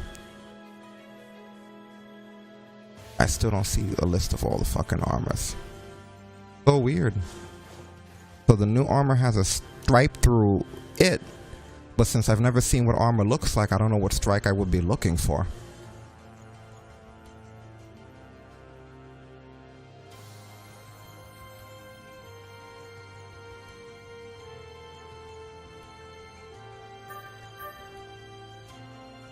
Like, what's striped? Like I said, I could be wrong. Okay, I remember when I seen this, I could be wrong, but this whole thing was gray, and that was the only thing that was yellow. Yeah. No, I'm a grown-ass man. I just read words. I never looked at the photo next to the item. I'm sorry. I have no idea.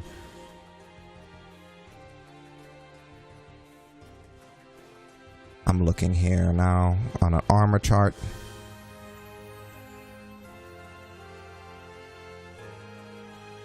Yeah, sorry I forgot the name of the armor, guys. I feel like I knew it at some point. If it's not the Vitali, I have to find the one that it is. I don't want to power up the wrong. First thing to go. Yeah, I don't want to power up the wrong armor.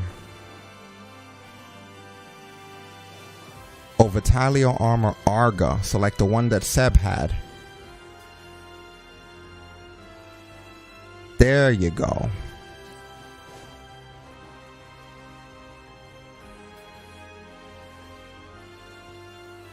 Yeah, she found it in the shop.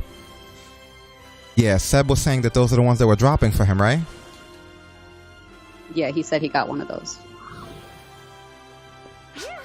Gotcha. Okay, so we can figure this out real quick. Where's the player shop where players sell shit here? Welcome. I'll just look up armor and I'll pick one up.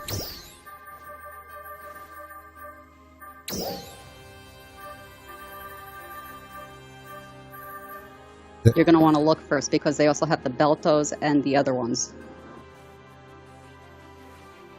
Yeah, you are right about that. They don't have any with fixias on them though, right? Or fixes on them? Oh, wait a minute. Yeah, they do. But those don't aren't Beltas or Shizas. Wow, look at that. The Arga at a 27 quality armor would be $500,000. What about this? Is this the one? This geared armor thing? That might be one of the new ones.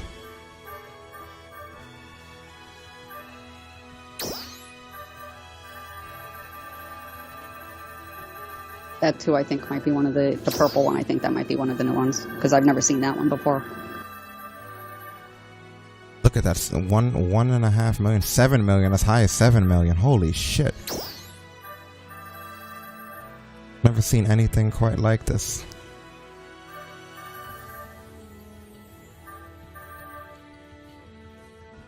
This isn't a bad price for a level 1 fix of it. What are the characteristics of it?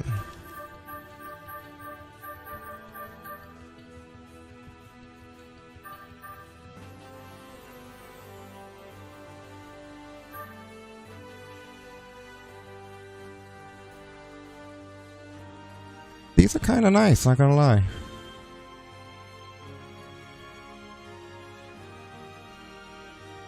And what do the Vitalios do? Vitalio Belta. It's actually, Belta's not that great. The Sheez is okay. Yeah, but you want to go for the ones that have Arga on the end. Arga are the new versions of those shields. I'm just looking at what's good.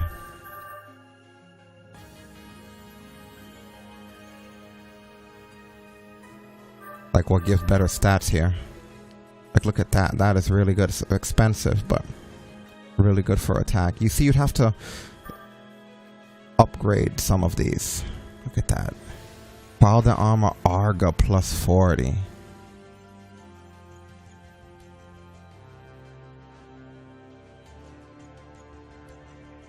Cabigon, what up? What's up, Cabigon? You just missed Seb a little while ago. Seb was on here with Destin, Stasis, and myself. You missed the rants and the burial. Oh, you missed the first 12 of the stream where I was just going off on motherfuckers, man. I was complaining my ass off. Back, bro.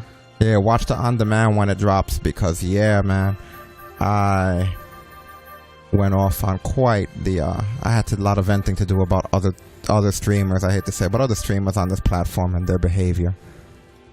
You did that. I told the story of a ghost of my past showing up. Oh, it was a fun one.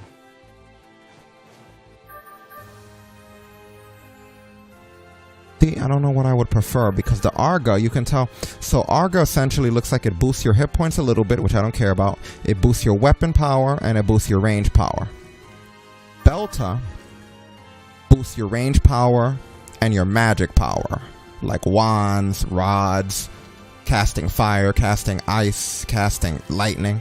So I would say if somebody was interested in using range weapons like guns and bows and casting spells with rods and wands, then they're gonna want Belta armor.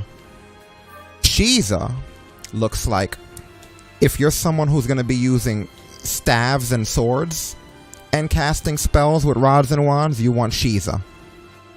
Arga looks like if you're gonna be using swords and staves and shit, close range weapons, and you're also gonna be using range weapons like bows and guns, then you want Arga. That's from what I'm seeing here. My analysis: Arga, swords and range weapons; Shiza, range weapons and wands. I mean Belta, range weapons and wands, and Shiza, close range weapons and magic. You can tell because when you look at the stats, the red icon under weapon up, when you look at stats on this, which by the way, Stacy, you have to hit select when you're on the screen of these. Yeah, you have to hit select to go over to the number 2 tab. That's the tab that's most important. You see where it is in the boxes there? Okay, so the red icon is your close range weapon, the blue icon is your range weapon, and then the staff on the right is your magic. So basically you can tell what's more relevant by what goes up when you go to these. So you would want the first 2, the red and the blue, to be up since you're not using magic. Those buttons, man, they have a mind of their own. I understand what you're saying. Yeah, Caviar, I just, I happen to be around for one, so I was like, yeah, I'll pop in. What do you... Oh, I mean, Dustin used to be on every stream. It's just that he's gotten busy over the years, you know? We were actually talking about... Yeah, go ahead. I was gonna say, yeah, like, life's kind of changed up a little bit, chasing the stand-up comedy dream, you know, working, usual. Yeah, but we just finished having a talk about doing a little bit of restructuring around here anyway. We're going to be bringing back other kinds of streams that we used to have. We're going to be just shifting things around, so, you know... We'll see exactly what happens. We're going to focus more on content that everyone enjoys, or at least the previous community did. You'll probably start to see me around a little bit more often. So.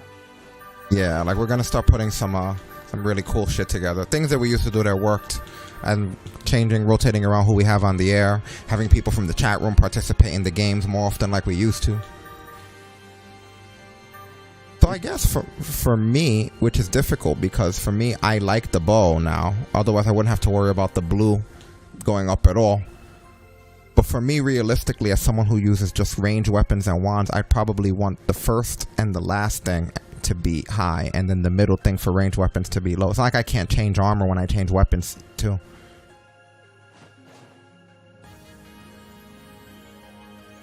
And that seems to be how what people are doing. Because you can only sell shit on here with a premium account. It sounds like they make premium accounts, they get the core base weapon of the version of these weapons, and then they feed them a bunch of shit to get specific attributes up that they know people would want for their character, and then they sell them on here. Because a regular armor is alright, but once you start adding all of those augments and it starts boosting things like specific attack. Like look at that, she just scrolled past one, you can't see her screen, but she scrolled past one that was 7.7% melee attack increase. That's ridiculous. Look at that. There was a Vitalio at the bottom. She can't stay on it, but it was a Vitalio on the bottom. Oh wait, no, that wasn't it. Was it the one underneath? Oh, I don't know which one it was.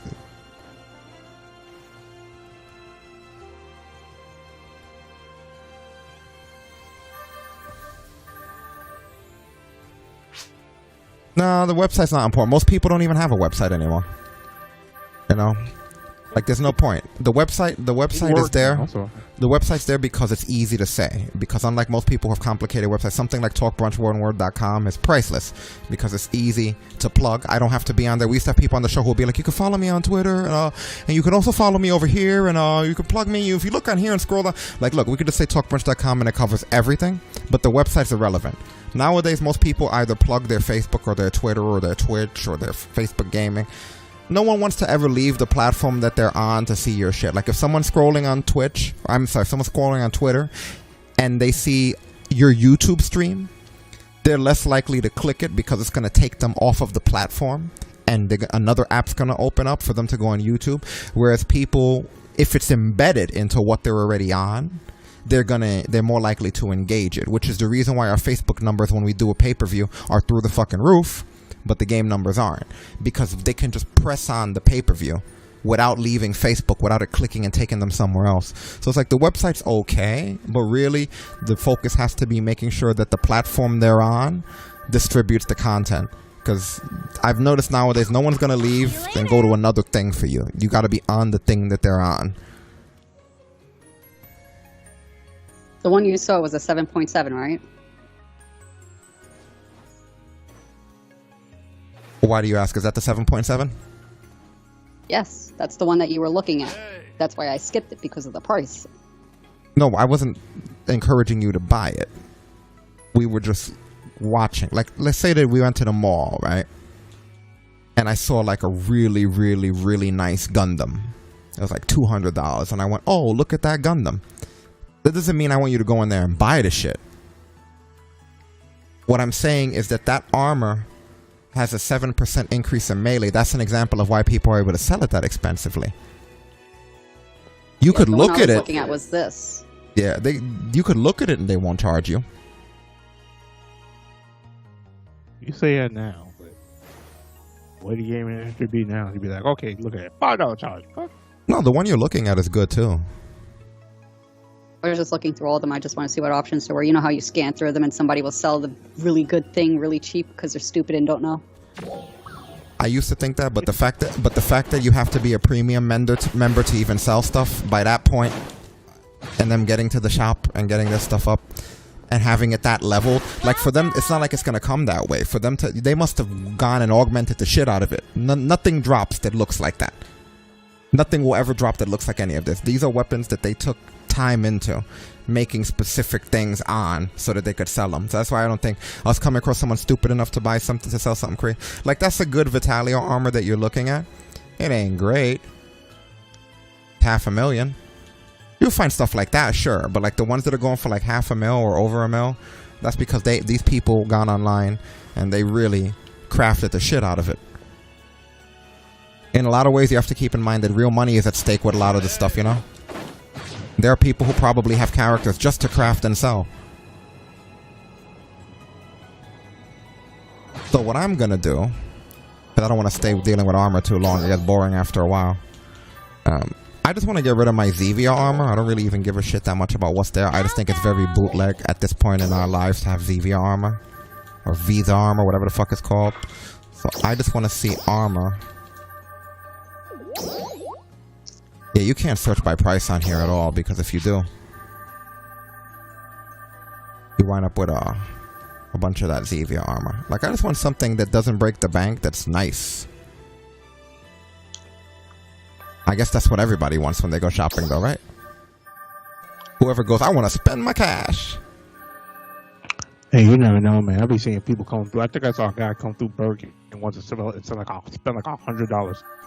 And I was like, yo, you came to ball out at Burger King, my dude? Like, yeah, like Cabigan said, farming accounts. A lot of the stuff that's on here, it's not gonna just drop because they literally they found the weapon on base weapon and then they came in and they started doing crafting with their items.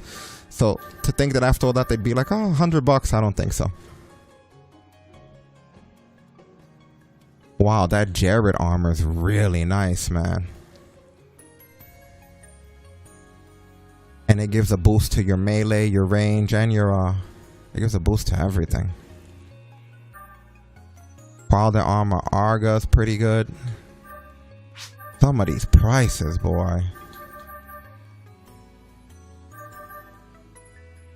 The Jared armor that has the fixer is even more. What are the negatives, though? Yeah, no, fuck that. So hold on a minute. This is glass cannon armor. Basically, because look at it, it gives you negative resistance to a lot of shit. Your resistance, if you look underneath the things it's boosting, it cuts everything else that you have defensively by half. It's glass cannon armor. The whole point of it is to make this armor strong enough that you literally have to be protected by others, but you're outputting a lot of DPS. Fuck that, no. Not me. I'm not taking that negative of a thing. I don't want any Jared armor. That's why I was looking at the Qualde Arga. Vitalio armor, no, because it's ranged. The Arga's ranged, so that would be good for you. You like swords and bows. Vitalio armor, Belter, also shift for me.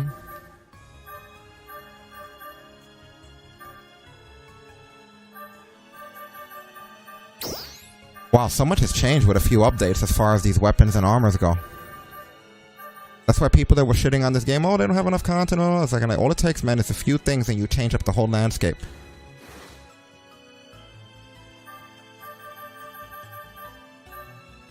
Like, instead of complaining, they needed to be presently available and preparing for more content. That's what you're supposed to be doing when you run out of shit to do in here. Prepare for the next wave of stuff, not the other way. And people are like, oh, I don't know, there's tons to do.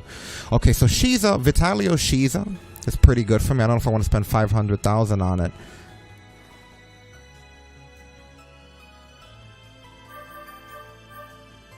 I wish we could favorite certain things, you know? That's always a handy little feature in games.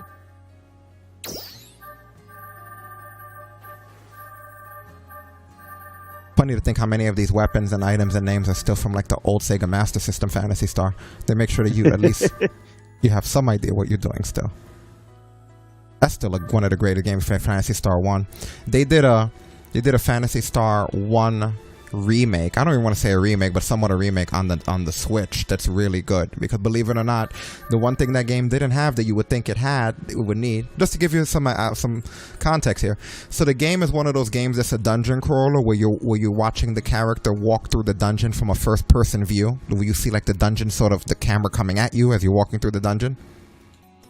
No fucking minimap. Oh god. Yeah, like what? I get it, this whole game. There was no fucking minimap. So you're literally just watching the first person view of you walking through corridors that all look the same without knowing where the fuck you are most of the time. So the one thing I love that game, but like with the Switch put a minimap, which is all it needed. Phantasy Star 2 is probably one of my favorite games of all time.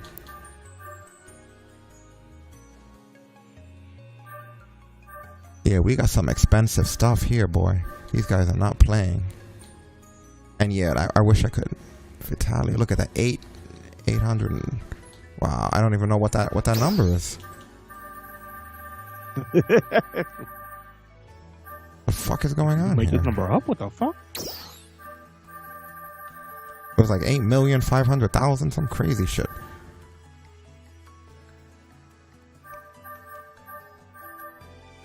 Even 40,000 is kind of high for this Stasis armor. You know what I'm gonna do?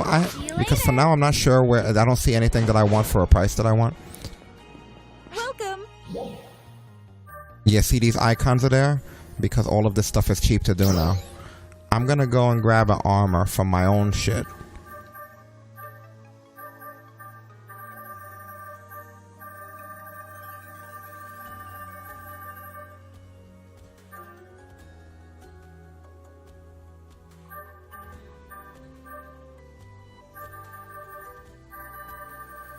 I have a Thesis armor plus 10. I'm gonna just turn this into a bigger one because eventually this could be fed into another armor when I decide what armor I want. But for now, wearing this combined with these into one armor. And how much does it cost? It only costs 15,000 Meseta.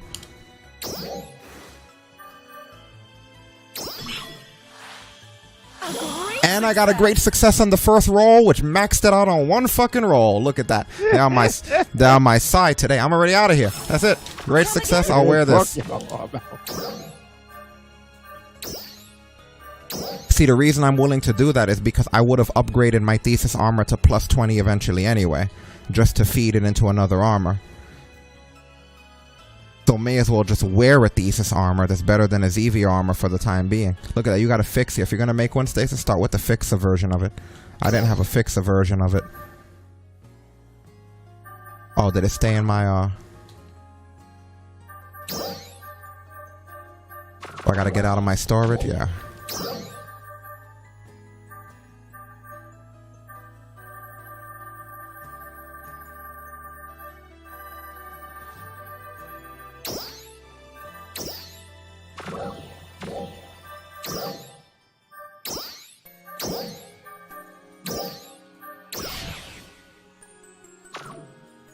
Okay.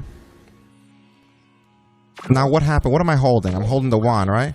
Battle power only rose a little bit here, I think. Let me see the comparison. I'm at 1228 with the Thesis armor, right? Oh, so what am I at with the other one? 1227. You get a point from that big of a fucking boost. What bastards. Just a single point increase. It's still a better armor, don't get me wrong, but battle power doesn't factor in. You get more photon energy, you get more hit points, but the battle power itself, they consider us about the same.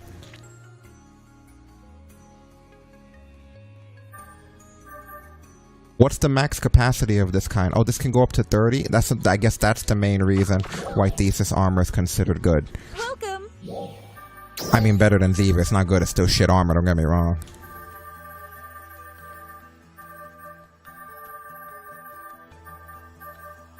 So let's go with another Thesis armor, and then we're done here. I'm going to take the one that I have. Can I not power it up if I'm, Can I not be wearing the armor I'm powering up? Yeah, I can. Okay.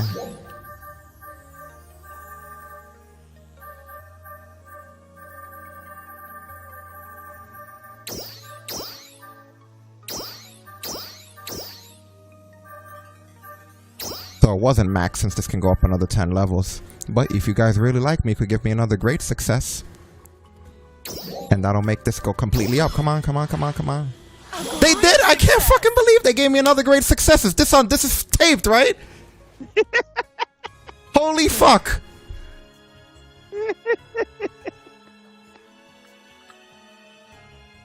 That's fucking crazy. We going for 3. We going for 3. Don't do that.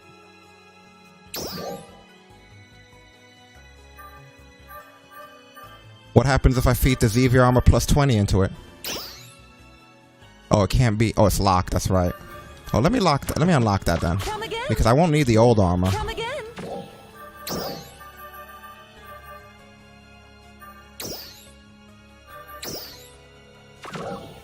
Just curious, because let me look before I do it. But if I take the armor I'm wearing now and I feed the one I used to have, it'll get it straight to 30. Which I don't want to do it then, because that means that probably has a lot more potential. I'd rather just take the Thesis armor I have. Actually, I have a bunch of ZV armors plus 20. How much would a regular one put it up? Just so we can see what the value of these are. Okay. Gotcha. And then the Prim armor is 1 star, but I got a plus 7 Prim armor. That'll bring it up to 28. See, I'm trying to just skimp now. Even though people are looking at this and like, look at this motherfucker's storage, and he's over here skimping.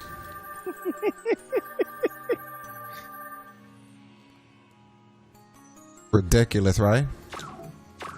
That's amazing.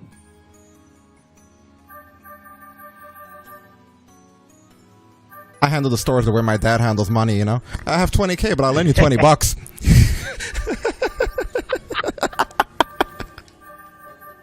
Shout out to Papa Dollar. Like, I'm not trying to, even though I have a lot here, I still want to give the bare minimum if I can get away with it, you know? Do I have to tip? Do I really have? How much is the tip? How much tip are we talking here? We gotta save. What if we live another 100 years? Here's a tip. Save your money.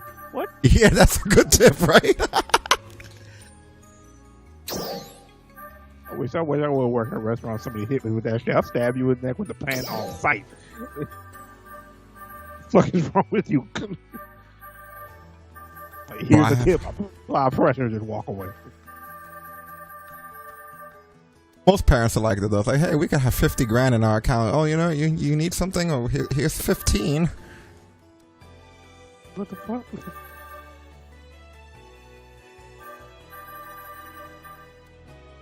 Okay, so if I did the Thesis armor with the Thesis armor, how many does it take? It only takes 4. I guess I would rather do 2 at a time in case I get one more great success.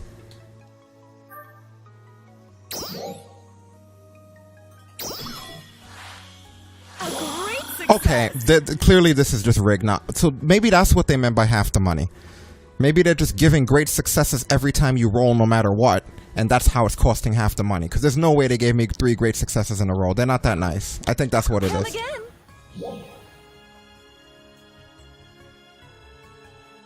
Wait, there's none that have Fixer on there? I mean, it doesn't matter if you don't want it, but... Not unless I have a lot of money, unless I'm like literally going to spend like 1G of the whole thing there, you know what I mean?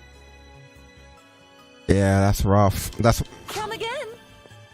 I didn't buy any armor, to be clear. All I did was go and take my Thesis armor and bring it up. I'm not saying you shouldn't buy any armor. I'm just saying that for me, in the situation I'm in right now, it just didn't seem like I would get where I want to be. Now that being said, power level's 1233. As freaking bravers, we're still not strong enough to be able to do like the newer shit. But what's my actual battle power when I turn like back to normal, like my normal class?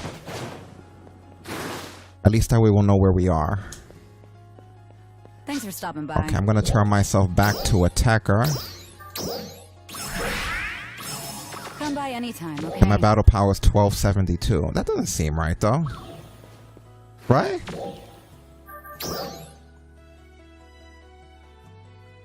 Like as a freaking tech? What is it? 1272. I mean, I'm 1227 and I haven't done anything. Okay. The Seb's 1300 and he hasn't hit level 20 yet.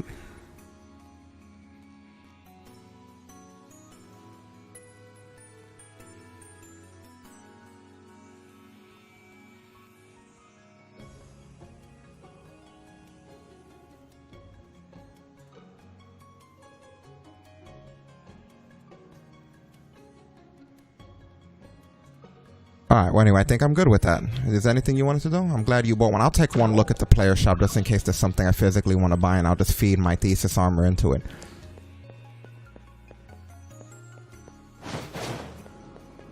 Welcome.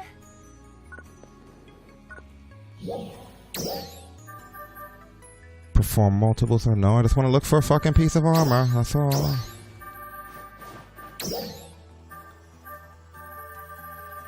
Yeah, it's not. I don't really feel like, because then I'd have to power it up, you know. Having Arga didn't drop your battle power. By like 6 points. So what's the fucking point?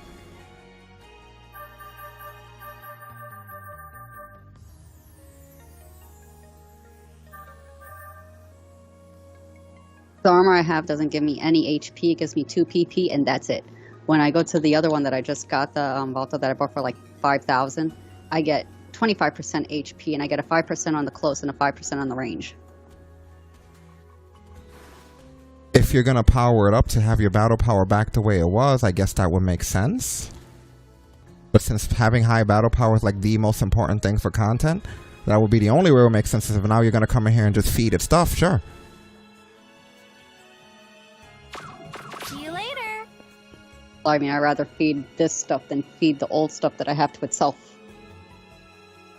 That aren't really going to give me much of a boost. And use those things that I would use to boost those on boosting this. Alright, well then, you know what to do.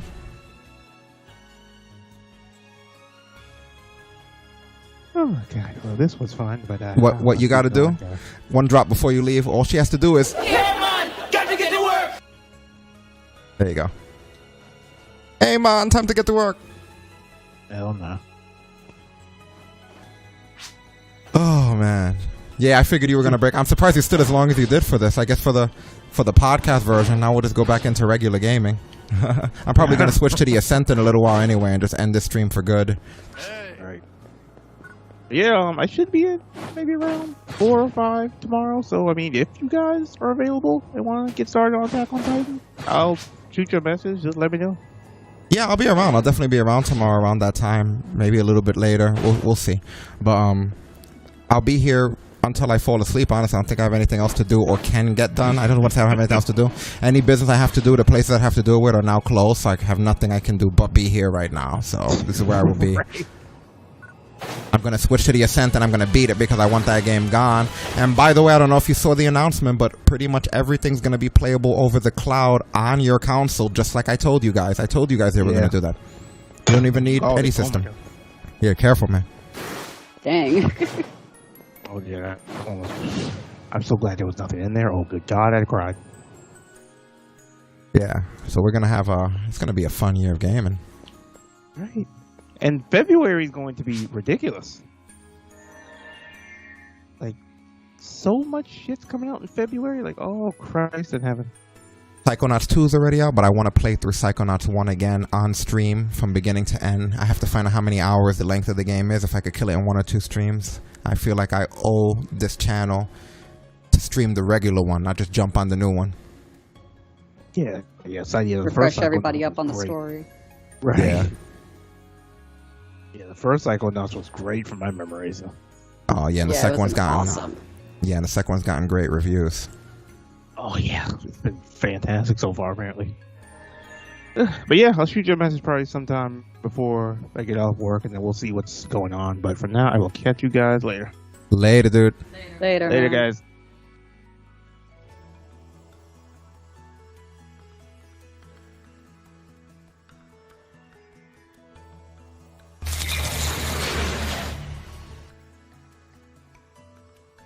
Dun, dun, dun, dun, dun. So what are we doing? Are we sticking around the world of Phantasy Star? Are we going back to the Ascent? I don't know, man. I really want to ascend out of our lives. I want to ascend away. This was a nice stream, I have to say. This is one of the better streams we've done. 3.5 hours, and we talked everything. If you haven't listened, go back on demand. We talked about what we think of streaming, what we think of other streamers, what we like, what we plan on doing. We spoke about Marvel's Loki and what we thought of it. We spoke about Black Widow, not really the movie, but the character and what we feel about that. We spoke about the branching timelines and compared the 2 Gamoras and the 2 Lokis and what the differences in their information, knowledge, and resources. I mean, shit, what didn't we talk about on here? We even talked about X-Men.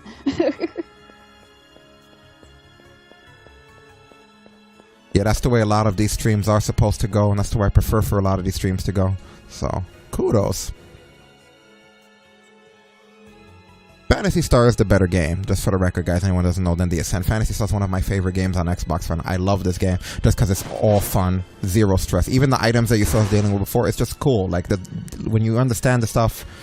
It's just a really good game. They don't really put nonsense in here. It doesn't have a lot of gotcha mechanics or anything like that. Unlike a lot of the other MMOs that are on here that are looking for, they give you 15 slots for bag space and then basically, oh, spend $20 and you have more. This game is not trying to nickel and dime you. It's more like if you want to buy shit, great.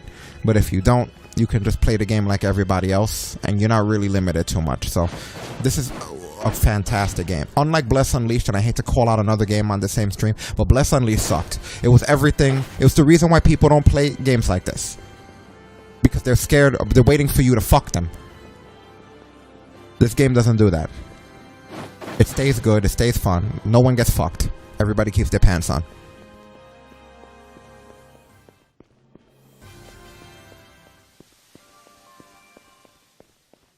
No loot boxes, no micro screwing, nothing, you know what I mean? No paywalls that fuck you over, no pay to win stuff. Like I said, this is really, I gotta support Sega in this aspect. In a world where everybody's trying to fuck you with your video games, you know, it's cool that there's like a game where it's just like, the goal here is just to get people to play a game. That used to be how it worked when I grew up. You'd get a game to play a game. You wouldn't need a bunch of shit in the game that costs you monthly, not even like regular. Like I was even somewhat bending when it was like, oh, I need to buy this other thing, I'll buy one. But a lot of these games, it'll be like you need to subscribe to something that's going to keep taking money, like, you know what I mean? So in a world where we have stuff like that, I'm really happy with this that never screws us over. Not only that, but they don't constantly change and implement new things and how to make your weapons better and how to like construct your armor and stuff. Like it stays the same and you know where you're going. If anything, they just give you new stuff and tell you how to use it. They don't reconstruct everything that they've already done, confusing the players. Nice screenshots. That's another thing. They engage the community. They put up your screenshots, your videos. They retweet your stuff. You know what I mean? This is the way a game's supposed to be.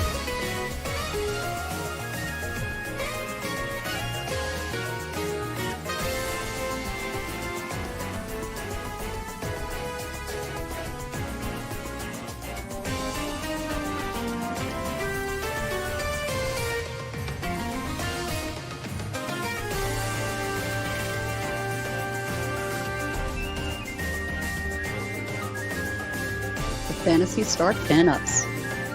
How you doing?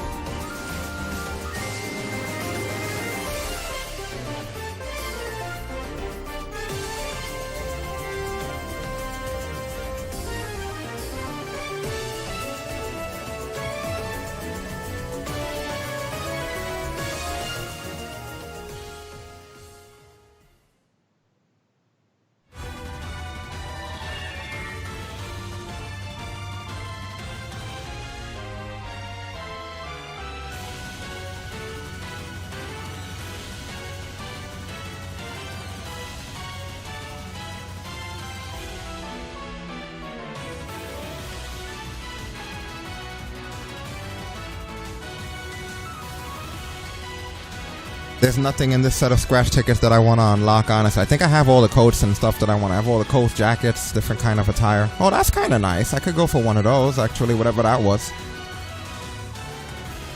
That thing, yeah, the one to the right that he had there with the cape. I don't know if a cape is overdoing it, though. What I want to do, we were talking about this before. We want to get Seb, we want to get Willie, and we want to get anybody else that plays this game with us.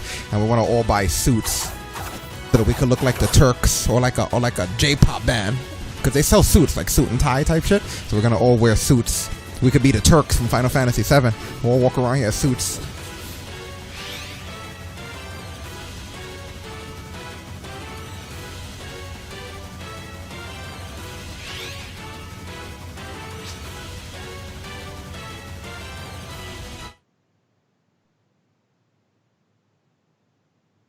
Styling with a good suit, boy.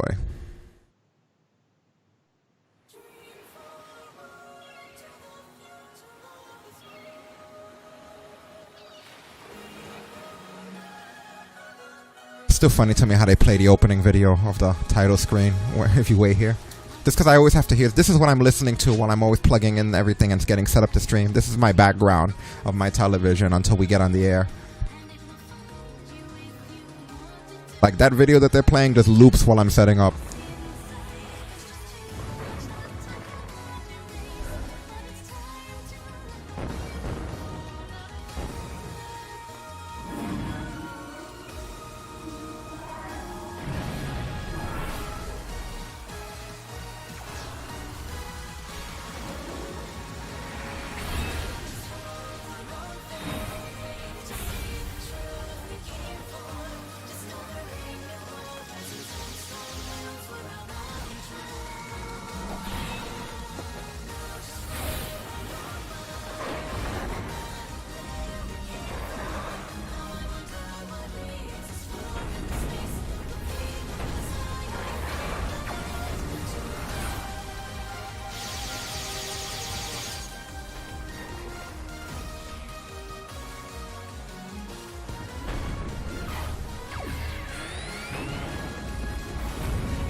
Well, it is the moment of truth. Should we continue Phantasy Star, go back to Phantasy Star Vanilla and get things done there? Or should we kill the Ascent? I personally think we should kill the Ascent. I personally think you're right.